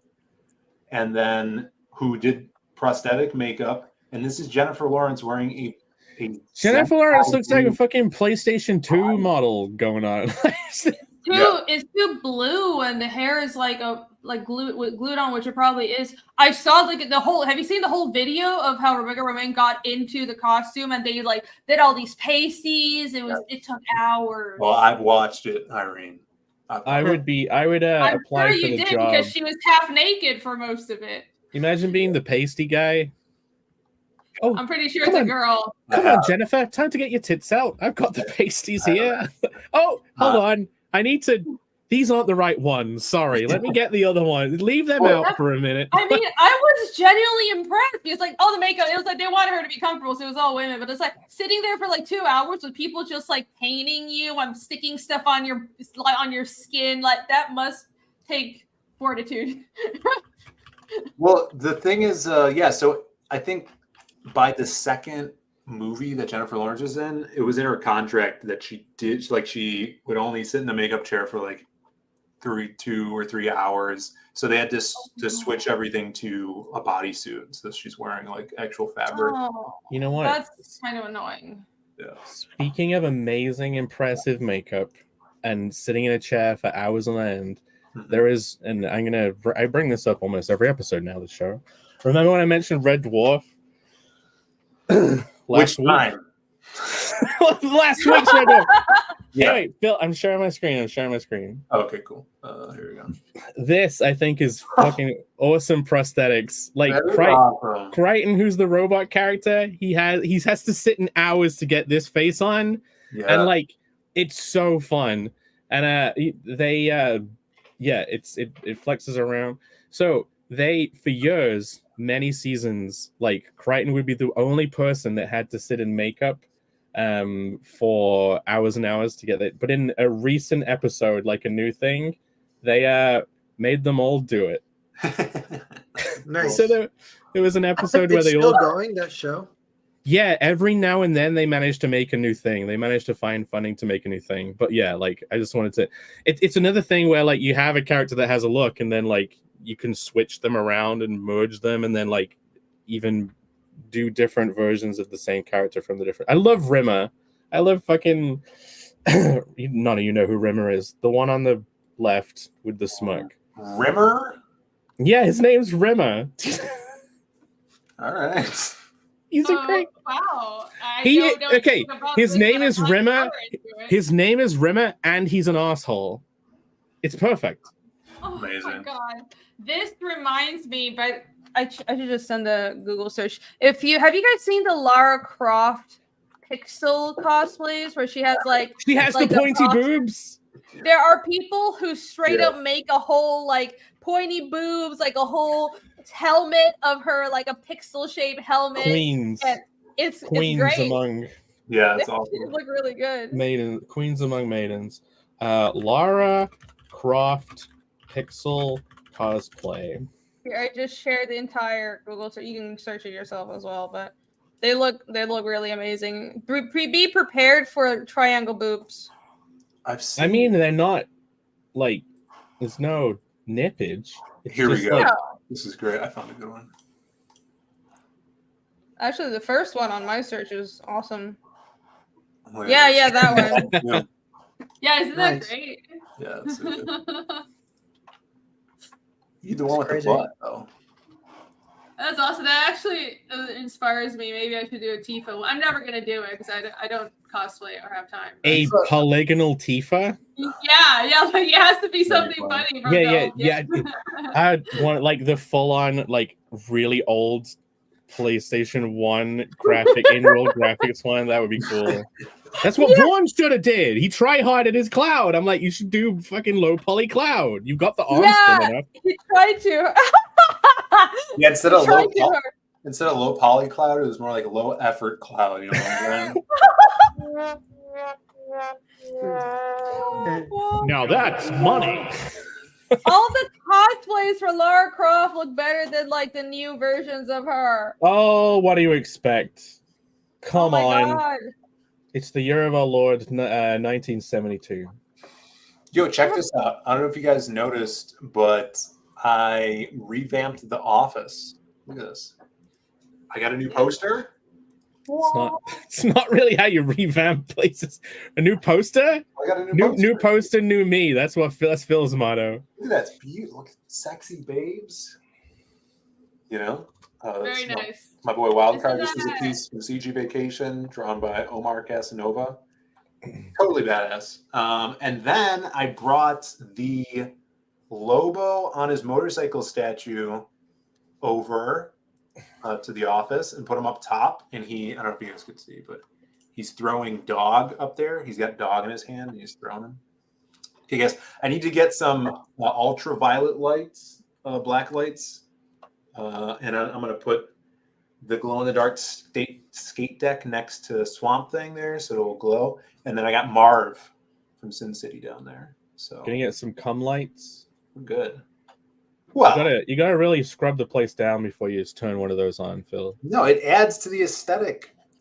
And the splatter on the wall doesn't really. It kind of like takes away sometimes. It adds. It's like a It raise. looks very nice. Looks very nice, Phil. Thank you. Thank you. I'll probably be moving my office as well. So I might be in my dark room the next time you see me because I'm considering actually having a living room instead of just working here. Oh, is this your living room? Good Yeah, idea. You can take lights with you to the other room, so it's not dark. Yes, I can. Well, I have a room that I painted completely black, and it's just been, That's the murder room. That's the fucking kill room. Like, Jake, this is even worse because I'm like, not only is it painted completely black and it's in like the furthest corner of the house, but like I'm considering putting up soundproof padding and stuff. Yeah, like, no. Yeah, you need to do it. Because I'm really loud and I stream, so I'm like, I don't want to annoy my neighbors. Okay, any of you in the rooms you stream in, if you get these fucking stupid YouTuber sound acoustic, Phil's got him. I've had acoustic tiles in my place the entire time I've been here for like 7 to 10 years. It's not just good for streaming. It is good for just fucking being in the room. It's like it's comfort for your ears. Like it's fucking amazing. Oh yeah. Yeah, that's part of the problem. Like, it's too many distractions in the living room. I can hear fucking everything outside, so I want somewhere quiet. Where would Pad and sell. Where would you suggest to put them? Because I have like only 3. I'm gonna get more, but where? So this is where you have to put them. You're imagining that your mouth is a fucking laser beam, and it's gonna bounce off all the walls like a mirror. So you have it in front of you, you have it directly behind you. It's anywhere sound is going to bounce. If you're going to sit in one position, like if I'm in my living room, like I have them in my fucking living room. So I have them on the wall behind my TV and then on the wall behind where you sit. So if you talk into the kitchen, you can hear the echo. But like It's bliss. It's fucking bliss. You can get corner ones. I've got corner ones, so you can put them on both walls, and then you have like a big long one to shove in the corner. They're awesome. Yeah, they're beautiful. There is like a hack you can do if you ever want to record and you can't afford like 50 million foam tiles that probably way more expensive now than they used to be. You can get a close. I was about to say they're really expensive, dude. They were more affordable back when I got them, and I was like, I didn't think these. I think these are going to go up because everyone's going to try and be a fucking streamer, dude. I'm going to send you one, Irene. I got 3. Yeah, the shipping is really affordable on them because they're light. Well, that's also I wanted to get like the ones that look nice, or like the huge like 48-inch tiles, but those are real. They're like literally $80 a piece. I can't. Well, look. So as an advice on how to put them up, some people glue them like fucking idiots. You can just get tiny Velcro square things. And you put one, it's like a sticker of a Velcro square, and I just put one on the top of them. I don't put them on the bottom. And that means when you want to take them off, all you have to do is get a heat gun and like heat gun that tiny little fucking Velcro square off your wall. Oh, you can heat gun a little bit of 3M tape too, but I guess you don't damage the actual padding as much this way. Yeah, like you can I can rip these off or whatever, but if anyone at home wants to do a hack version of that without spending $1 billion on foam tiles, you can just get a normal drying rack, like for clothes, like a clothes rack, and then you can put your bed duvet, I guess you Americans call them a comforter. You can put your comforter over that, and it'll act. If you ever wanted to do some proper sound recording without echo, you can just throw your comforter over a drying rack. And it works well. Yo, Jim O'Reilly says he's working on a logo sculpture. You got to post that so I can see this. Jim, aren't you the one that did that pit bust sculpture? Who bought that? One of our boys bought that. It wasn't. Someone from the chat bought it at an auction. Who was it? Someone had. I see it all the. It's not Rick Saylor, is it? Has that?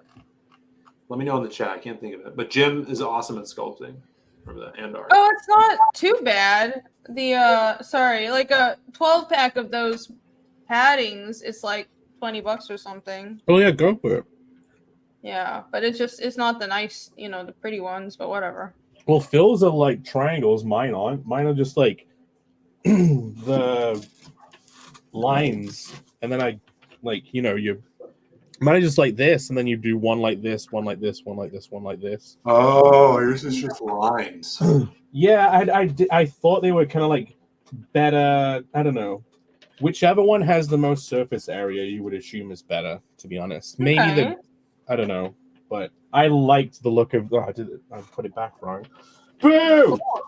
I'll definitely do this. So I'll soundproof my dark room, and then I'll just hang some stuff from the ceilings, and then make the windows and doors airtight, and maybe Sounds dangerous. Get those thin sheer silk sheet things. You can probably even have custom ones printed, and then you can just like hang them from your ceiling like that, like you know what I mean? Why does that make the sound quality better? It might do, but it's not that important. It just probably look cool. Oh, okay. Well, I do hate my ceilings, so that might be great. I have glow-in-the-dark moons and stars on one of my ceilings. I have cursed popcorn ceilings. Didn't you put it there? No. Oh. I made stucco walls. Hold on. Fucking piece of shit. Like, I hate my 2D relief ceiling. I'm going to 2D relief my walls. No, this is stucco. It's not, you see, I just did it by hand. This is fun. No, it looks like whipped cream. It looks like whipped cream. Yeah, it's not uniform. It's artsy and shit. But I did this all myself, by the way. This whole living room wall. But my ceilings are fucking popcorn, and it's old and gross, and I hate it. Most old people in this country have that wall.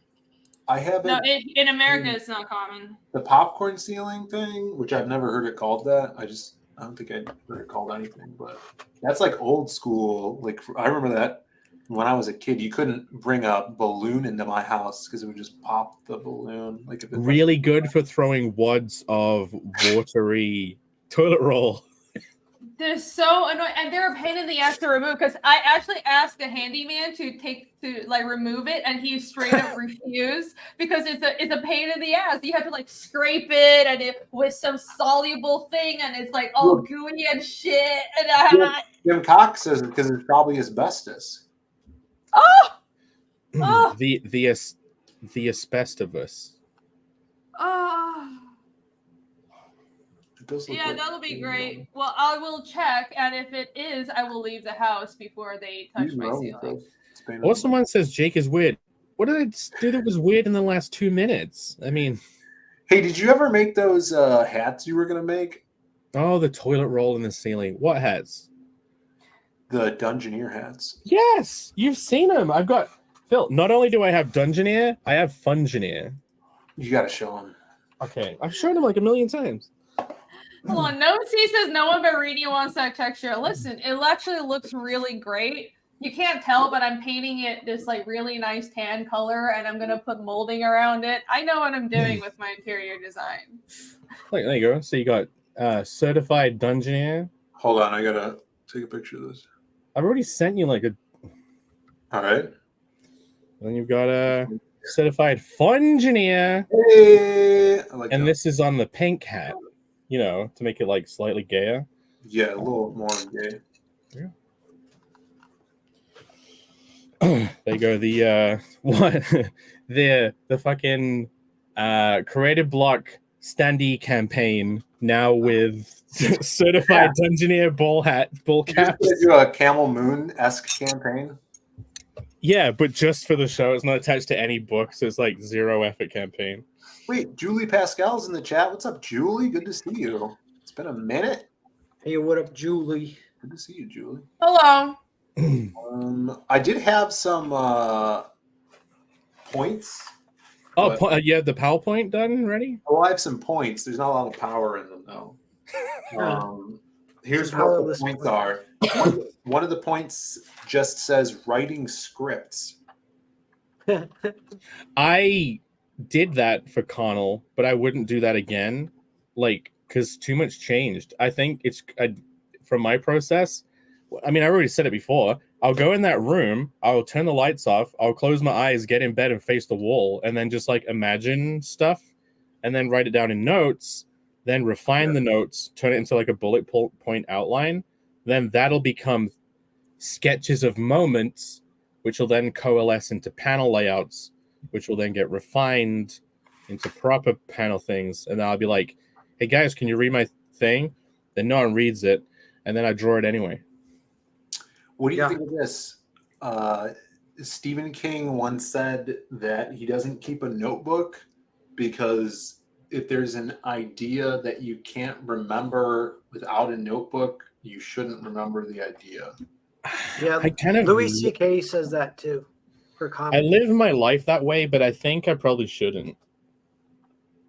Yeah, I definitely write stuff down, but usually I don't even go back and read it. But sometimes you'll be glad you did. And you'll be like, I'm gonna look at. Oh, my phone's not here. I want to look at my notes channel, because I write stuff down and then I never read it ever again.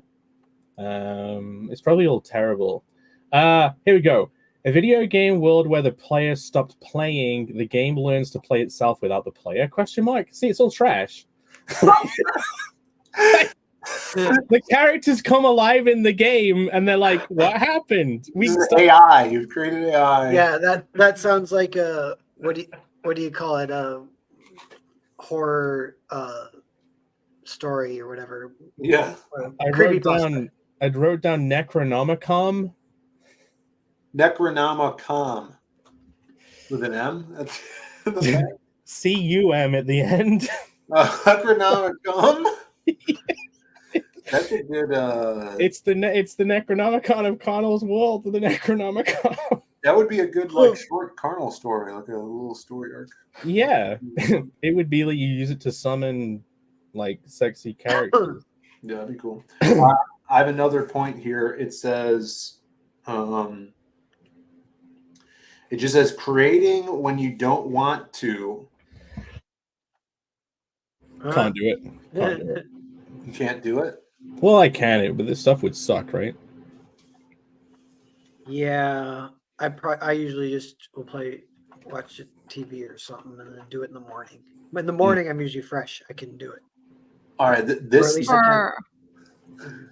It's the opposite for me. It's usually at night. Like, this is why it bothers me so much when I have to I'm not a morning person. In the evenings, that's when I can really focus, and especially late at night, and that's why I don't get any sleep. But I think sometimes there really is like writer's block or artist block is a real thing, and there isn't really a way to get around it other than what I found is just removing yourself from the whole process. I think at least what's true for me is when that happens, when I feel like I'm just forcing myself to create something, yeah, I can just like, if I have like a commission or something that's due for someone else, I'll force myself to finish it. But if it's for my own work, I think that's a really bad idea, especially writing. If you're stuck and if you're just not feeling the drawing, if you force it, it'll just be shit. So usually I find that I just need to remove myself and go for a walk or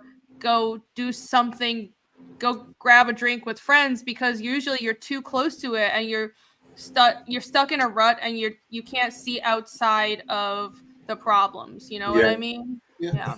Take a little break. Here's one note I found about Connell. It says, elves coming in many different colors, but Connell says, that's weird because humans only come in one color. Then looks at the camera. Oh, yeah. Do you guys ever watch the Vinny and Joel? They have like the show Vine Sauce on YouTube. They play video games. No. So they're it's fine. I'll throw that on when I'm playing sometimes. But the guy named Joel, he's European, and he'll talk about movies that he saw, and he does this thing where he'll say, and then she looks at the camera and says, but they don't actually look at the camera, but he just adds that before every line when he's repeating what the movie said. And it's pretty funny. It makes everything funny, but I'm like, that he's kind of bringing a point where, like, if you're writing dialogue where it has to be something that the audience probably should know, then he says, she looks at the camera and says, blah, blah, blah, blah, blah. And so that even like him doing that made me think like, ooh, I almost want to avoid that. Like if it's too like whatever broadcasted to the audience, like this is information that you might come up later in case, this is fairly important stuff. I don't know if you're paying attention. And he's like, you could just picture them looking directly at the camera and saying their line, and it's kind of cheesy.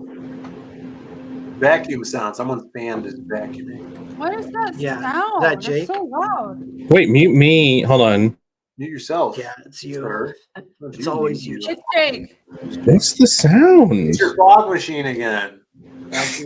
I can just restart my computer and be back if you want. It might be my computer's fan. No, it's fine. Well, You need to not don't stop talking for long periods of time. I think You're vacuuming over my thing about talking to the audience. Or whatever. And I never vacuum either, especially the pile of hair in front of my mirror. Oh yeah. I call back to the vacuum, the beginning of the show. Michael says Hemingway says all you need to do to break writer's block is to write one true sentence. The truest sentence that you know. That's I am writing. Yeah, but he blew his head off with the shotgun because of writer's block, so he can't talk. Yeah, I can't take his advice. It also sounds very pompous. Now, here's something that I heard very recently from I'll tell you what I wrote down. This point says, "Don't write your last line." Oh yeah. Did you hear that? Just chuck. No, yeah. Like never write the last. Never die. And then sleep not knowing. You should sleep knowing a little bit what you're. Yeah, where did you hear that, Narwhal? I forget, but I definitely do that, and I love it because it lets your subconscious turn it over. Chuck Dixon said that. I was listening to him, just doing one of his podcast things, and I think Richard Nixon. Chuck Dixon. Oh, we said Richard Nixon. Hold on 1 second. Sorry. Jake, can you turn your mic down a bit? Because not only is there the noise, you're really loud. I think that's the problem. Is it better now? It's really Oh, good. your sound is still, you still sound a little low, but it is much better. Yeah, we don't do the van now. Yeah. I'll switch microphones. No, this is fine. Actually, this is fine. Yeah, Okay. cool. Okay. So Chuck Dixon, I think Chuck credited where he got the idea from, or the quote. But yeah, basically it's at the end of the day when you're done writing, don't write your last line, like your last idea, because you'll remember it tomorrow. And tomorrow when you start writing, you'll already have that idea and you'll hit the ground running. So you won't get to the page and be like, oh, now where do I go? You know? Yeah. So you hang on to that idea for the next day. And if you forget it, then it wasn't as good as you thought it was. But, you know, leave the desk with the idea. Don't put everything down. I thought that was a really cool way to look at it and probably a good practice. That is a cool way to look at it, except when I write, it's kind of like I never write chronologically. It's kind of I have an idea for a plot thread and it's like editing the whole script throughout. Oh no, it's your last idea. It's like your last idea of the day. He means like you sat there and like, you know, like the next day you'd be like, oh, that's what I was doing. Shit, I need to write that down. I am always afraid of forgetting it though, but I guess don't elaborate on it. Just like write 1 or 2 words, and if you can extrapolate that the next day, then it was worth it. Yeah, good advice. That could work too. Yeah, like last night I did some writing, and you write. Yeah, I read. I'm trying to write like a story a month, and I did it last month, so I'm trying to do it this month. Anyway, so I was writing last night, and I'm like, okay, I'm gonna wrap up, and I'm gonna go take a shower, as I do, take showers sometimes. And so I basically like bullet pointed what the next, amount of pages were until the last page. So when I got to writing today, I'm like, okay, the next page is going to start with this scene. And then I just ran through everything. It was awesome. So kind of like what you're saying, Irene, like putting that little note down for yourself is probably very good. Yeah, because I do tend to be afraid of forgetting ideas. I don't know if I completely believe in if it was a good idea, you'll remember it. I guess so, but I don't trust myself. Like I feel like my brain is kind of stupid, and it has sparks of lucidity amongst the idiocy. So if I can think of a good idea, I want to hold on to it. I really like writing the ideas I have down really roughly and potentially losing them, so that later I still have to. It's like you half try and remember it, but then you still make up new stuff because it's not all there. So it keeps it as a fresh thing. Yeah, that's why I have a note file for my writing on my phone. So that's and it's all bullet points. So if I get back to my computer, that note file is if I'm I don't know, somewhere else or about to go to bed. And then it's like, oh my goodness, that's when the best ideas always come, when you're lying in bed and about to fall asleep. And then that bullet point, if I see it the next day and I can think about if I can remember it, then it's usually worth writing and expanding on. Definitely. Elmer says you guys are giving away all your best tricks. That's what it's all about. That's what we're here for. Everyone to create the best stuff they can. So any help, was good, I think. Yeah. George R.R. Martin writes a chapter / plot thread, then pieces them all together. It sounds like how you do it, Irene. I'm not sure what Henry Beam is doing, because if he writes a chapter or a plot thread, because his plot threads he has multiple plot threads that are woven through different character perspective and multiple events and different books. And it's honestly, his plotting is quite complicated and it's hard to keep track of. And he has said he has trouble keeping track of it himself, which is a problem. So doesn't he kill characters and then forget they're dead and then remember that they're integral to the whole story and then can't finish the final exactly. That's part of the problem. One of the problems he's ran into, and he has these assistants that have reminded him, hey, did you forget that you killed off this character, or you got this character's eye color wrong and stuff like that? And I'm like, that's why I'm all about planning, right? I get that. I think if you plan everything out too intricately before you start, there's no more excitement to doing the work. I understand that, but you need to know where you're going and kind of just stick with that general plan. Otherwise, you get lost, or you kind of write yourself into a corner. Maybe I'm sure there are some genius writers out there that wouldn't do that, but I think in general, you need to know where you're going and stick with the plan. And I think he doesn't do that. So, I mean, he's a really great writer, but he's ran into that problem. So,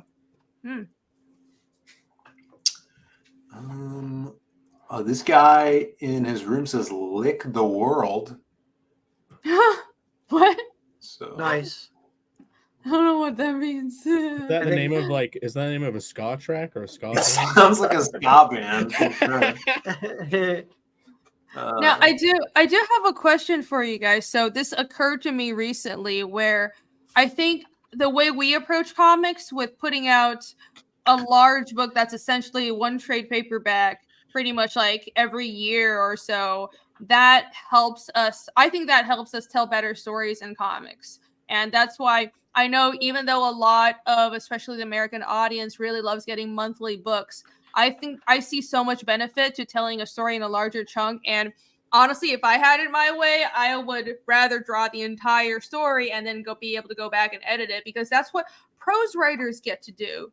And at least for something like A Song of Ice and Fire, it's told in a chunk. Like, it's not the whole you write the whole story and then edit it. You can do that. You can have different editions of the entire story when it's done, which will never be done, by the way, for that specific example. But for most novels, you write the whole thing and then you can go back and then fine tune it, because it's just a fact of reality. No matter how well you plan, you will get ideas as you write. Things will start falling into place, or you'll realize this thing I planned, I can do better. And if you create long form instead of setting yourself, I have to put out one chunk of the story every 20 pages, you can go back and edit those things and make the entire presentation better. I've done that for Phoenix 1 and 2, and I think that's going to help myself going forward. That's why, I would rather put out like one book a year. Yeah, I think what we're doing is definitely a different beast than what mainstream writers are doing on monthly titles, right? It's kind of like, it's definitely a different approach,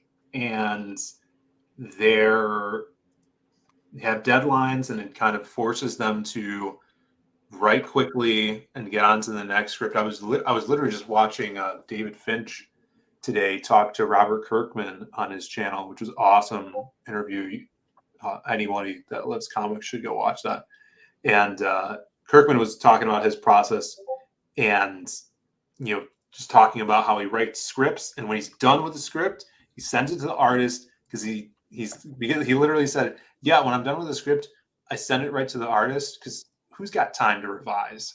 And so that's his mindset. But I mean, the guy is a master storyteller. He was really cool to listen to. He reminded me of Kelsey Shannon as a writer. I'm like, this guy just totally like Kelsey Shannon vibes. It seemed really, really cool, down to earth guy.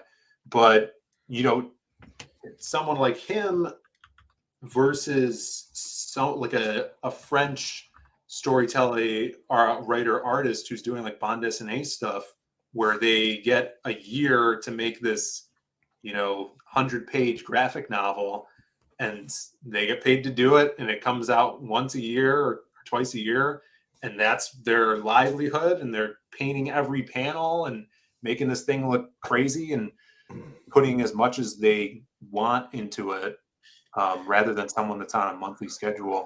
Very different crafts. Yeah, I see that with European comics, and I think it doesn't just make the art better if you have more time to draw it. That clearly helps, but really with the storytelling, if you can go back and check on, well, this or that could have been done better, and then that ties everything up more neatly, It's why I wanted to thumbnail all the first 3 parts of Connell, like the whole first story, before drawing the first book. That is crazy, because I didn't even go that far. I was like, let me write it out. But yeah, I'm wondering if I should do that or not, or whether I should just let myself pick it up later. And honestly, I think it might help you. Yeah. Well, if you do that too, and then you finish the first one, you're gonna learn more things along the way of actually completing one, and then you can just add more to the rest of it, and you'll learn more about the world and your characters and have something that's even more fleshed out. That's why I think sometimes when we just get excited about like a new IP and jump into it, we could kind of fail at knowing these characters and making them distinct from other stuff we've worked on. I've always said the longer you're working on something or working with a character, the more you as a creator know about them, and it makes them feel more real. Yeah. I agree, Rini, but the one thing I think about too is that the art of like the 24-page comic itself is kind of fun. And it's like a little bit of a lost art, even like they don't do it like they did in the 90s, where I feel like when they were adapting the X-Men TV show, it was one comic became 1.5 hour episode. And that was like, so you could read one issue and it would be like this awesome, cool short story. Like a lot of the new comics don't even do that. It's like a floppy will be like 3 scenes that doesn't even finish the story. Yeah, exactly. Yeah, it's just stuff happening. It goes back to your like presentation of the lost art of the short story as well. Yeah. Of trying a small thing out. I think if your aim is to just tell a self-contained story, then that can definitely work. It depends on the series, but I'd like seeing more long form stuff. That's what my brain was thinking of, but it could work either way. I think it's sort of that there isn't just one way to create comics, as evidenced by European comics that are more long form, like Phil said. Yeah. I think we had a comment here. What was it? Oh, Jim says this discussion is great because I can't write, and it's what's stopping me from finishing a book. Why can't you write? Write something, even if it sucks. Like, you know what I mean? Like, that's if I'm ever stuck, and I do this a lot. I just let myself write something bad. Like I don't sit there and be like, okay, what is it going to be? It's going to be awesome. I'm like, I'll just write something, and then you can change that and build on that, and you can write. It's like everything exists in comparison to something else. Like you can't have hot without cold. You can't have up without down. Like if you write anything or just do anything, you can then make something that's in contrast to that, like the good version. I don't know if you guys ever push. Yeah, I mean that makes sense. Yeah. I think writing is like drawing, or any skill or craft. The more you do it, you're going to improve on it. Especially feedback. Yeah, I've experienced exactly what Jake was saying, so I was like, oh yeah, I know exactly what you're talking about. Because with and I can't give too many details because it would be spoilery, but for Fiendish, I was really stuck on a couple of plot points where things just weren't fitting together. And it's sort of, I set up a very rough direction for everything, where everything was going, starting with book 1, but there were some details that I realized could be better, and then some stuff sort of as I zoomed in, it didn't work, and I was, banging my head against the wall. And one day I thought I had a really brilliant idea. I was going to completely change the mechanics of all what I had set up, and I'm like, it still totally works with what I had done in chapter 1, and I was halfway through chapter 2. I was like, it still works. And then I was like, this is brilliant. I totally fixed it. And I showed it one of my proofreader friends, or writer friends, and they're like, you fixed the one problem you were focused on, but you destroyed everything else is actually what happened. So, and then I was like so annoyed that they told me that, but they were totally right. And what happened was I sat on that, I whined about it for a few days, and then I went back, incorporated that new draft with the old draft, and came up with something that was fucking great. And that's what I'm running with. And I haven't been able to think of anything better. I think also there's a certain point where if you come up with something that works, you have to I think as writers and artists, sometimes it's tempting to, when you come up with a new idea, you want to just run with it and say, let me change what I already set up, but you have to resist that temptation. If it makes sense, if it thematically fits, don't change it too much. Just make sure that it's entertaining for the readers and it works with your story. That's what matters. You can get complacent about stuff you've already done, and because you're bored with it, you think it's not good anymore. Exactly. Yeah. But the opposite can also happen. You can write something, I think it's great, but then it actually has a lot of problems. But the opposite can also happen. It could actually be great, but because you're bored with it, you think it can be discarded. So this is why getting other people to read your stuff is so important. It's just like drawing. Well, Kirkman actually touched on that tonight. He was talking about spending too much time on a story to where he starts to not like it anymore. And that's why he kind of enjoys like the monthly grind of doing a comic, writing a script, and getting it to the artist, you know? How long is the longest you've spent on one idea? Like, Hollow Fist, I worked on that for 4 or 5 years, and it was like 4 years of getting up at 10 in the morning and like modeling stuff, like talking about design. And by the end, it was like, how can people work on this intensely for this many years? Like, you have to take a break and think about something else. But yeah, I don't know. I mean, besides the video game that I'm working on at work, which has been in production for 20 years. Oh my God. That's insane. How can you hold on to that idea for 20? How are you able to? Maybe you're not working on it super intensely all the time. Well, it's the ebbs and flows. I mean, there's times where like we haven't. I mean, we're crunching right now on stuff, but yeah, like through the whole when COVID happened, I was totally off of it because people quit the arcade, so I had to work there full time again. And then coming back to it was a slow process. But my brother and I, two-man job, just a game that never came out. It was an arcade game called Fish in a Barrel. And we have a prototype of the arcade machine too. We got like a fake, well, it was a real like bourbon barrel and made it into an arcade game. Did I ever show you guys? Is there a screen like flat in the barrel and you have a gun and you're shooting in the barrel? That's really cool. That's fucking cool. It's a light gun game. Let me see if I can look it up because didn't win an award, but we were on like some website for like most anticipated arcade game. Oh man, being on some website. The prestige. Remember the prestige of being on some website? Remember when that meme you made? Remember when that meme you made got on I Can Has Cheeseburger one day? I Can Has Cheeseburger? Remember where any sort of award mattered? Recognition posted anywhere. I know, because even it's not just websites, like no award anywhere matters anymore. It's all bullshit. Fish in a barrel. You see behind too many curtains. Oh, I think that. Oh, there you go. Let's see. I don't remember you going into detail about. This better be as good as I imagine it. Oh wow! Yeah, she took a whole ass barrel.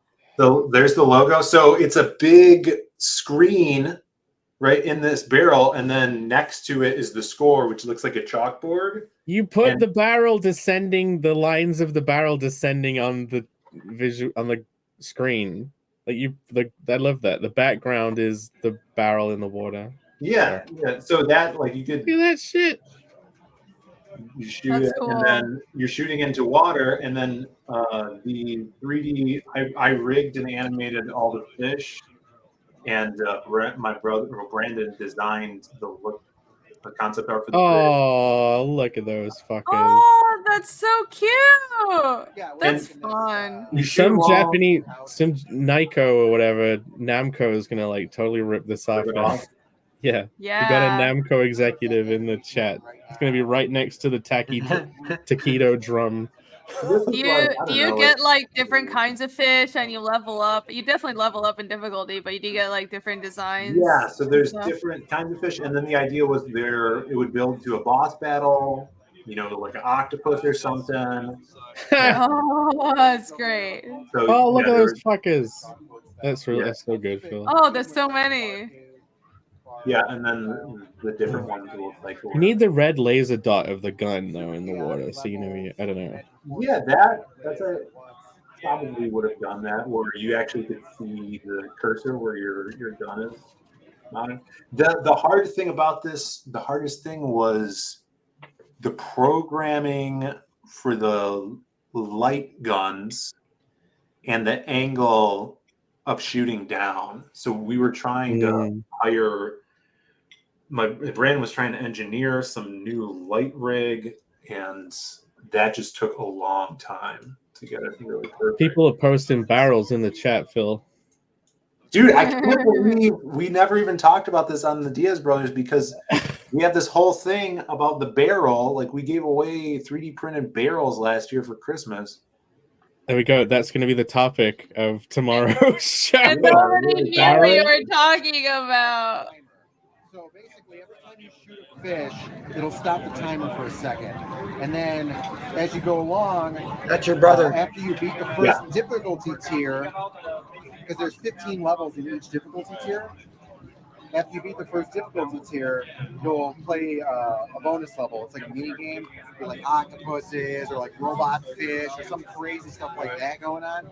And then those will allow you to get more time so that you keep the playing game lighter. So hard to fill out. That's cool, dude. There it is. Look at him. Hi, Brandon. That's seed oil Brandon right there. Yeah. That's before seed oil. That's rebellion. Oh, that's great. So we probably worked on that for like a year and a half or 2 years. And we should do that. Get that shit published, whatever. Yeah, it would, like, that would be a perfect like bar arcade game or David Buster's thing that we could sell and make some money for the company on. Some may say barcade. Barcade. Yeah, barcade. Yeah, for sure. Thanks, guys. That was pretty cool. I didn't even know about that. You should talk about that more, dude. That's like your version of Hollow Fist. Yeah, I forget about it sometimes because it's been everybody has this like old project that's just been sitting there. Yeah, wait. So like I've been working on a video game for like 4 years. You've been working on one for 20, but then you made also the barrel, like a fucking barrel the game. So barrel adventures, barrel RPG over here. And like Narwhal's about to embark on video game making. Yeah. You gotta step it up, Irene. She's got her board game, her tabletop game. Yeah. That's just something that I'm slowly statting out as I work on Fiendish, and eventually I have enough stats to release a proper tabletop game. But I mean, if you talk about stuff that I worked on for a long time, I think I mentioned this before. I worked, all those like sci-fi designs I show in my old sketchbooks, that was for a story idea. But I don't think it was a good story. It's very like basic, it was like, oh, synthetic humans, they're trying to save this little girl and everything. It was like very basic and straightforward. I just wanted to draw cool sci-fi designs, but I worked on that for almost 10 years as well. That was like, I think when I was 18 until I started working on Fiendish, which was when I was 27. So yeah. I loved those designs. The motorcycle chick, like all that shit was so cool. If you worked on it for that long, how hard was it to move on? Because I had projects when I was younger that I'd like focused on for fucking years, and I'm like, I should do something new. I think in my mind, for the past few years since I started working on Fiendish, I think in one of our shows we mentioned like maybe this is more true for writers, where you kind of a lot of people work on one thing for like first 10 years when they're young writers, and then it's like a total piece of shit, and you kind of get out all your piece of shit juice as a writer, and then you're actually and then you're actually good because you made all the mistakes in this piece that will never be published. I feel like that's kind of my thing. Like, not the art was, I really enjoyed drawing the designs, but I don't think the story was, I didn't really have anything to say. It was just I just wanted to draw some cool sci-fi stuff. I might revisit it. I think I got really dejected with it, kind of like how when you talk about Hollow Fist, but not the same because you're going to continue it, right, Jake? Yeah, for real. But I got really dejected because nobody wants this stuff. But I might revisit and actually make a good story because I know how to write now. But I was like kind of, happy to move on because I was like depressed about it, but maybe I shouldn't be. Do you know what? I can fucking do it finally. I got the controller. I got past the tutorial. You passed the tutorial now? Is it full frame rate for you guys? Or is it like again? It's a little choppy. Okay, well look, so this is Hollow Fist. I'm playing as Mindy. You can kick and destroy purple crates to get food, and you collect food, and that'll be useful later. I just fought the professor in the tutorial. So I'm like, it's fucking nighttime. There's a day-night cycle that'll like change over time. Oh my gosh. This is so much work. This is the professor being like, sorry, Max, I've only got one Hollow Fist. You can have a cardboard one. And I'm gonna give Mindy the actual one. Because she's like the strong whammons, right? So she can have the real one, and you can just stand there. But yeah, so share, though. Yep. And he says he can't. Once you get a Hollow Fist, it like links to your DNA. And seeing as Max hasn't got a Hollow Fist, I guess you can have both. Like they were both gonna have one of the Hollow Buddies, and he's like, I guess you can have him. And Max is like, God damn it. Thanks, Professor. So now we got 2 new kernels. Like these are the proto Hollow Buddies, and basically, yeah. So they're more based on Tamagotchis. When I was a kid, I had this Tamagotchi that was a dinosaur. And depending on what you fed it, it changed into a different dinosaur. And that stuck in my head like so hardcore. I'm like, I've got to do that. So basically, you can start with... He's going to give me a load of food, right? Yeah. Right. So we got those 2 proto-kernels. It follows you. And look, they're following me. Look at that following over there. Bounce around and follow you and everything. And if I go into the menu, go to buddies. There's all the food I got. I got boots of kicking. And I got like homework, pizza. Look, homework, the edible kind, restores HP slightly, increases XP somewhat, fills stomach a bit, and may transform a kernel. So, if I go to one of these and I feed it, okay, do you want homework, a pack shroom, or do you want berry pie? Oh, no donut. Just turn it into a donut. There's no donut. Some of the There's a donut. Okay, but look, the homework says may transform a kernel. The pizza doesn't say that. Oh, okay. Let's make it homework. Whatever, do something. Okay, feeding it homework. Just fucking do it. You said something. Something's happening, Phil. Something is happening. Oh my god. I can hear the Zelda music when this is playing.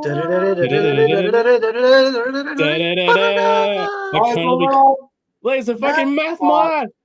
Okay, so we got a math moth. So what I'm gonna do, I'm gonna feed it berry pie. Yes. And I'm gonna turn it into a Piceratops. Yes. Piceratops. Oh, he's freaking out. Look, fucking okay. It looks like some nightmare from The Land Before Time. Yeah, and I'm gonna feed it. Hold on, no, it looks not The Land Before Time. That terrifying puppet dinosaur family show. I loved that show. Just called Dinosaurs. Anyway, look, this in the demo. I'm getting the sparkly things because they're sodas that are like mega XP things. And I think there's 3 of them in this first level before we go on. We had to transform the 2 kernels before the professor would give us the key card. Okay, look. I can go off into the shadows and get another soda. It's getting all the cheats away. Look, I can't smash the orange crates, guys. It's like totally Metroid in here. Orange crates. Can't go that way. Okay. Wait, there's shadows, so you can go into the shadow. Is that a mechanical thing? Can you dispel the shadow or something? Yeah. So this isn't the updated version of the game because I couldn't open Unity. But in the latest version of the game, if you walk into the shadows, it'll have a light around you and it'll actually break through the shadows. Oh, so okay, the shadow, that makes sense. Like there's a bunch of changes that just aren't in here yet. Cool. Okay. I'm gonna fucking super evolve, like level up. I'm gonna give him, look, so he gets loads of XP for low food, and that's not gonna be enough. I'm gonna give the last soda and I'm gonna feed this one just like pizza's got good XP. See, it's like all totally balanced. Okay, eat the fucking biscuits. There we go. You eat the pizza. Eat the fucking pizza. Cool. Right. So now the professor will give us the key card and we can leave. Yes. Nice. The yellow. Can you imagine the yellow key card lets you get through yellow gates? Crazy. Wow. Very. Look. It's brilliant, Jake. It's like this Look. game is designed or something. I got through the yellow gate. And look, let's see. Is Piceratops rolling? I want to show you Piceratops' run animation. Because, like, Mathmoth's boinging around like a little spring. But Piceratops, when she runs, she, like, rolls in a ball. Like, hold on. Oh, yeah. Like Sonic. Look! She's rolling! She's rolling! I just noticed that! It's She's really rolling! it's so choppy, I can't really see it, but she is rolling. Yeah. I'll have to find a better way. Cute. It's probably a bad way to show the game. It's so low That frame is rate. so great. I can't wait for today's meme from Alex. It's gonna be the weirdest shit. It'll be all of us pasted in this game or something. I won't stand this for long. I'll just go into this fight, and then I'll just show you what the fights look like. So obviously you can level up, but here's the arena. I'm controlling Mindy. You can like move around because they have like a speed stat. So I can move her around and then pick an attack. She can use her kick from the overworld as an attack, or she can slack off, which is like resting because they have stamina. What I'm going to do is I'm going to use Math Moth, and he's going to use fucking number time, and he's going to beat the shit out of this other Math Moth. Wait. Oh, no. No, I'm going to target the Piceratops because that's the... Colonels don't have attacks. Okay. And you have time button presses to do extra damage. Ooh, I like that. So it keeps you engaged instead of like button mashing like in Pokemon. Yeah. And I'm gonna use Tailspin. Oh, and I get to choose 3 targets for Tailspin if I wanted, so I could hit between them, but I'm gonna put them all on this enemy. Go! And she goes into the fucking shell like Bowser, and then whack! And then look at the little animation when she pops out. Oh shit, Mindy can still have a go? There we go. That Piceratops is dead, and it's shattered. It's shattered into 1,000 hollow shards. So now we just gotta like clean up these guys. And look, so some of the attacks, it's not just like I hit you. Mindy's kick lets her reposition any enemy. So if I kick this Pacoon, and send him there, she'll like literally kick him over there. Oh, okay. And they're just the only thing they can do is slack off. Well, that's pretty simple. They're not very powerful. Yep. That's cool though. So there's also like all of us have pretty much run out of stamina except for Mindy. But if fat bitch, no, I'm kidding. she a fat bee with those tree trunk legs. Now here's the cool thing: when you slack off to get your stamina back, you'll give stamina back to any ally in a 9 grid radius around you. So now if I'm going to use slack off, it's going to give. You know what? No, I'll use Mindy. And she'll go closer to Piceratops.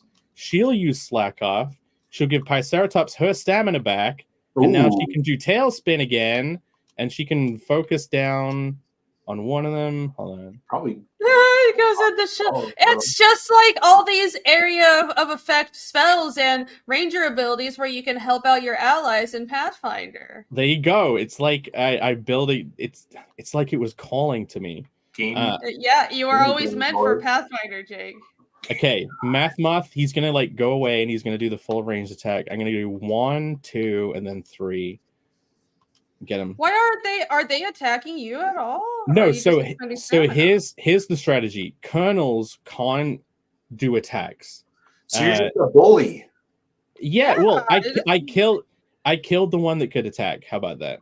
Oh yeah, there you go. Because otherwise it would have taken fucking forever. Kill these innocent colonels. Yep, go on. You slack off.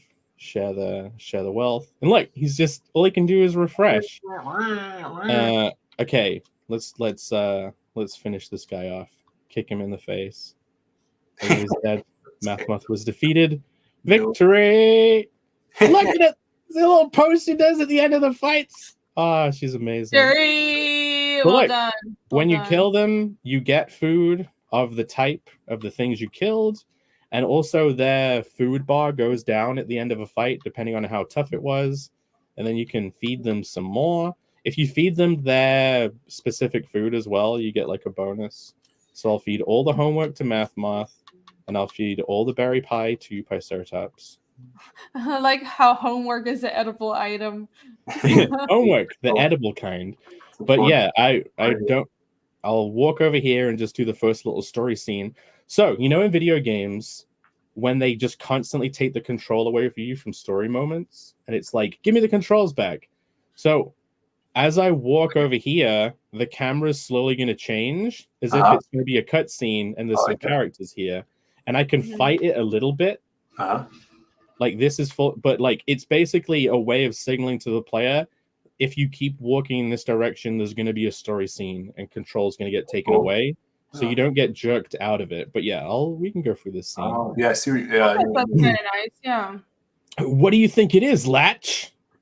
Have we got a cinematic camera right now? We won't know until you pick it up. But it looks dangerous. Exactly. And Mindy comes in and says, I'll pick it up. Whoa! Oh, it's one of the locals. Get back! The device is ours! Actually, go for it, kid. This mysterious glowing artifact is yours. Yay! But Latch! Shush! It's totally safe. I need... Oh, shit! This glowing... so you got the cube of upness. So this is like a power-up item. You can get various abilities over the game, and this gives you the ability to levitate cube-like objects. So this is how you move the yellow ones. This is how you move the yellow ones, Jake, right? They move the what? The yellow no. Okay, Phil's got it. This is the most Jake thing I've ever seen. Like, really? The design and the zany weird humor. Look, they're saying, "Is it? Did you not die?" And they're like, "Okay, I guess it's safe for us to take then." And so they fight you, and they're nice. fucking absolutely destroyed. Scripted death fight, guys. There you go. And now you see what happens when she loses. She no. She's just twitching it's like on that the ground. anime pose. That's that anime great, pose. The face down, ass up, and then I like the little screen tone effects. It's pretty cool. So in the latest version of the game, you would have seen her ghost rise out of a body and fly into the sky, and then her ghost would go down into one of these checkpoints, and then it spits her a new body out. Oh, I like that. I like that. Instead of you just magically respawn without anything in between. Yeah. Like, where the fuck she go? And they're very confused. And then they run off to tell Mecha Professor what happened. She's like, well, that felt weird. Is that my dead body over there? Did I die? Well, at least I still have that artifact. I wonder what we can do with it, looks at camera. Wait, so if you dialogue, can you just have dead versions of Mindy all over the game? Yes. So if we go over here, no, fuck off. I don't want to have another fight. The dead body's just here, and it'll stay there throughout the whole fucking game. It's just fucking here forever. You just make them start rotting or something, or you come back and they're skeletons. But that would be genuinely fucking cool. She does that. There's like in the latest version of the game, her back. Is it me or ponytail? I think it's Jake. He froze. You froze for a second. Am I back? Okay, am I back? Yeah. In the latest version, her body does dissolve and leaves a skeleton behind, but like she has a bone for her ponytail as well. I love it. But look, now I've got the cube of upness. I can fucking carry cubes around. I knew it. Yes. Phil got it. And look, blue door. Guessing I have to get a blue key. And we can stop because it's pretty choppy. But yeah, like last mechanic. You see these? You can't make the brick ones hover though, Phil. We can make the yellow ones hover, but straight away, what new thing that we can't do unless we kick this fucking zombie tree, and the tree smashes the. You got bricks. I got a load of bricks, and guess what? They're not real creatures. They're hollow buddies. Should we feed them fucking bricks? This is so. I feel like I'm having a fever dream in Candyland. Hollow fists definitely feed the dream. So, guys, if Jake made a drug, this is what the visuals you would see would be like tripping. But look, if I go here behind the post, there's like a blue key card fragment. I bet if I get 3 of these, Hollow Professor could combine them into a full pass. So, I love it.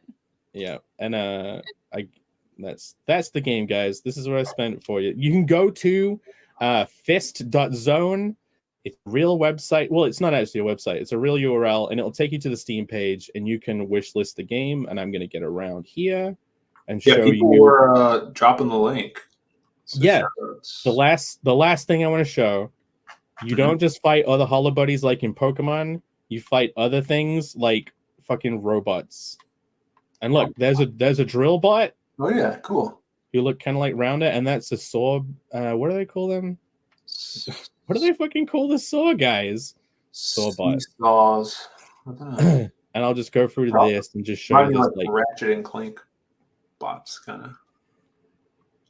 Yeah. And like you can kick trees down, like get over to make bridges to go to the thing. I like that her ability is just kicking things. I'm a big fan of that. She's got huge fucking thick legs and she can kick the shit out of everything. As a former soccer player, I approve. This is great. Yes. And this looks awesome, man. We gotta make these games. We gotta do this game. We gotta make Fish in a Barrel.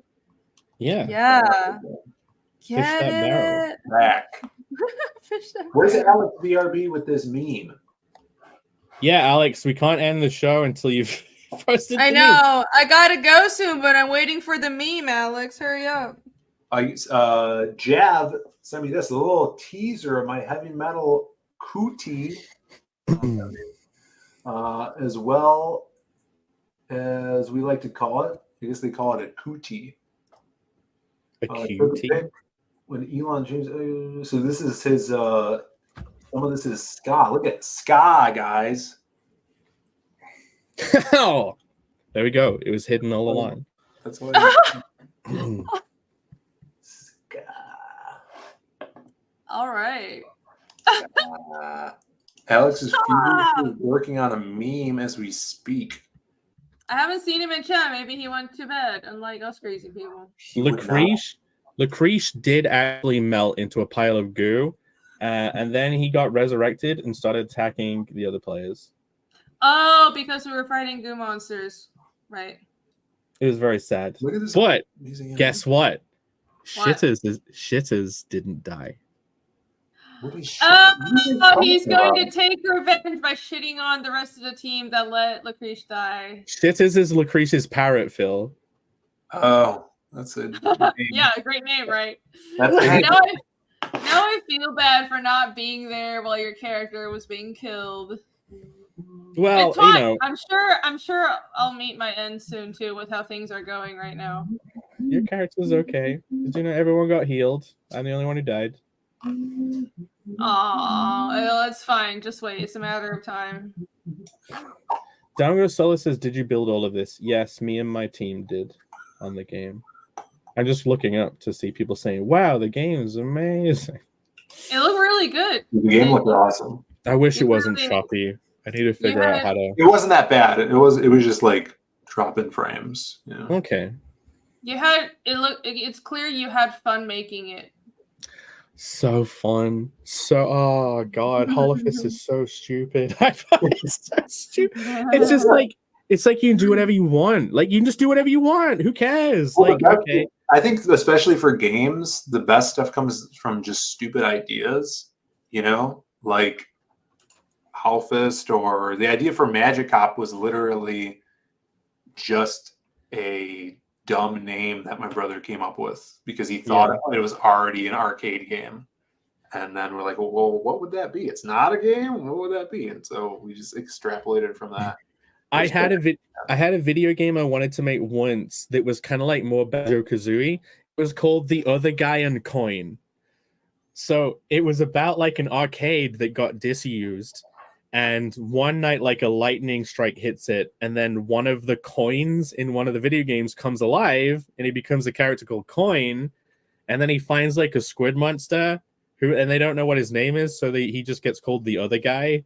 And they make a duo called the other guy and Coin, and like the coin, like the octopus would like walk on top of the coin, and he would be able to go along thin ledges, and like he'd be able to like be a boomerang and flick Coin, and then like travel with him. Like it was a there you go. The other guy and Coin. Those characters are awesome. And they would go around all the video game and then Wreck-It Ralph just fucking did it. So they would go around all the arcade worlds and meet everyone. And then Pixar's like, we'll do that better than you. Probably. Here's the flyer we made. Oh yeah, they did too. But here's the fish that Brandon designed. The hench fish. He's got to have all those muscles to pull that trigger. Nice. I didn't even see the fish designs clearly. That's great. These are actual 3D model assets. Very high poly. This guy's super inspired that is nightmare fuel, dude. Yeah. Super inspired by like Brandon knows the artist, but Courage the Cowardly Dog art. Oh yeah. So like, You know there is a fish that has jaw like teeth like that, a toothy grin. Yeah. And it's like just one fish in all the ocean, and he creeps everyone out. Everyone hates him, and he supposedly they bite testicles, so you got to watch out because they're like a nutcracker with their teeth. Oh my god. So there's like a cannon wick that would burn. That was the time you had, and if it burns, your screen would explode. So every fish you shoot stops the candle from, or the wick from burning, or the fuse, I should say. Fuse is probably a better word to use. So that was that. I love light gun games are fun. Yeah, I think it would have been. Bad. Is this the Fish You Meant novel? What? Let me see this. Oh my god, that's horrible. Fuck is that? That's terrifying. Yeah, that fish. That's a real fish too, by the way. That's fucking terrifying shit. Oh my god, no, I don't need to see that. Imagine that chomping down on your scrotum. Yeah, I mean it's not real teeth. It's like some weird cartilage thing. But anyways, it's still scary as shit. Gross. I'm a little envious, but also very admiring that you guys have gotten these games done. That's really cool. Makes me wish I got into gaming, but it kind of is like that's what smart artists do, go into gaming.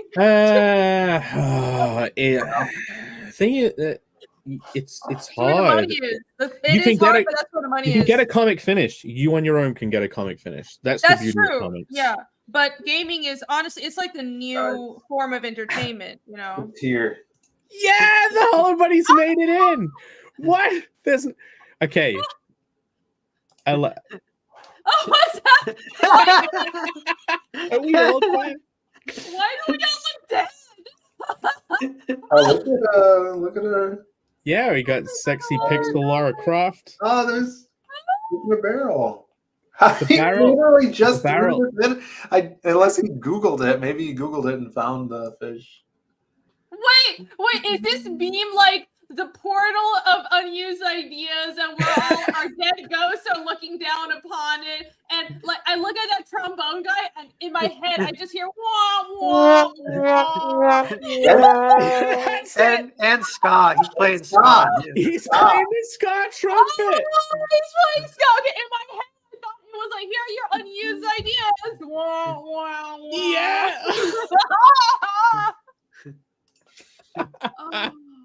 The trombone is totally ska.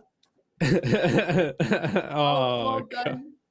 The graveyard of dead ideas. Hey, Hollow is totally going to come out, and it would definitely become a comic one day. The characters are too awesome. I can't not do it. Yeah, and you could do a DLC patch where you put Carnal into Hollow Fist because the art would work. The funny thing is, I could actually just like remake the entire art for everything in the game, and then just make a Carnal game. Yeah. It could just be maybe like an expansion arc where he goes, you go through a portal and it's his world, Yeah, I think you should do that. You should keep what you have now, but then do a You spin just off. fight the carnal characters. He would be Yeah. what attacks? What attack? Like I just have to have a there's loads of attacks in the game. I wonder what.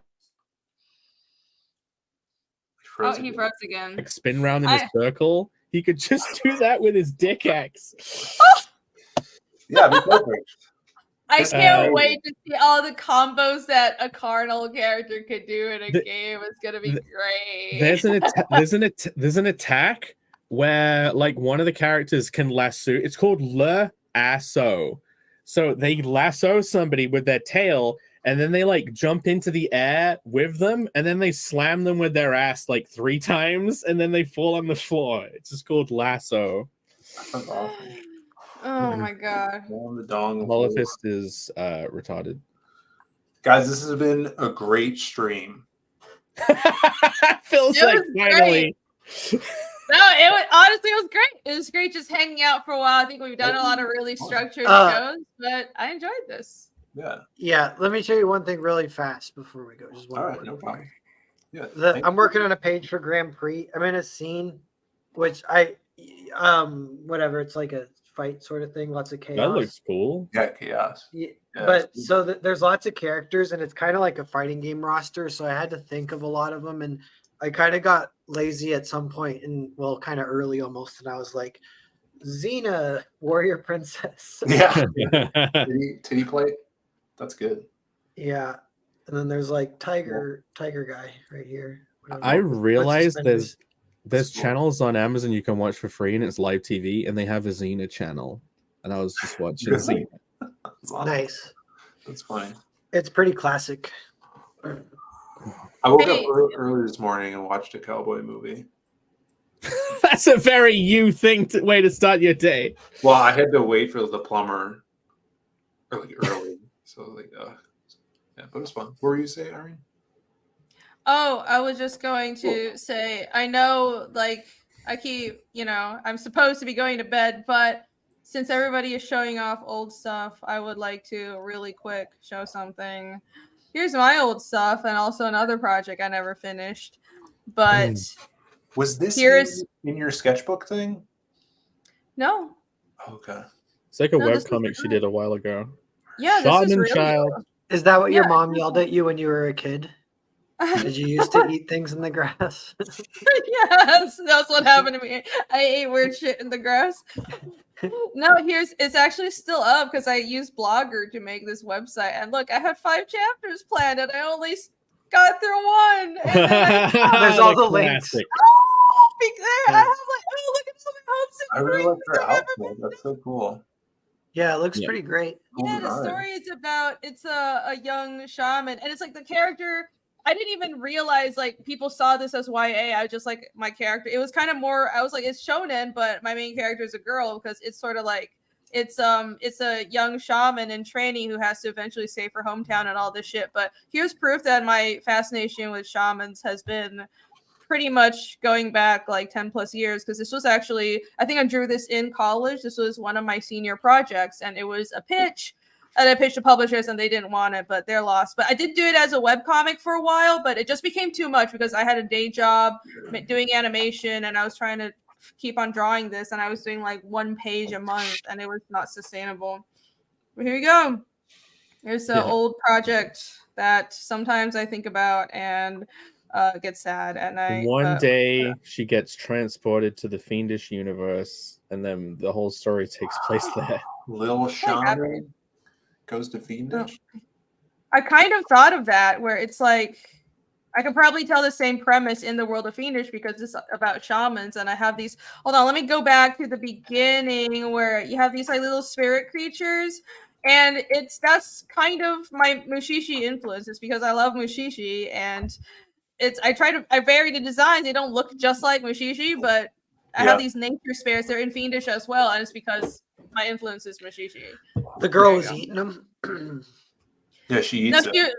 She's like a baby, but it's more like normal people can't see these spirits, but because she can see them, her grandma's like, "Oh, you're the first person like 2 generations who could see them, so you can be trained to be a shaman, because the shaman's job is to take care of the nature around this area of land. So that's Nice. what's happening here. Yeah.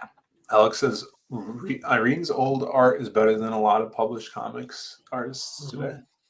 Oh, thank you. I have some like artwork here as well. Chi-Chi? This wasn't bad.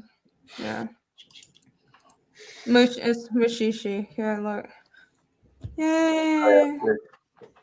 This is really old though. This is like 10 years old or something. Hopes and dreams. But that's it. Yep. Just wanted to share that so I don't feel badass. I'm glad you guys like it. All right, guys, I think we're wrapping it up. Make sure you're subbed to all of our channels. Next week is on whose? Do we know? Irene's? That's the order. Good luck.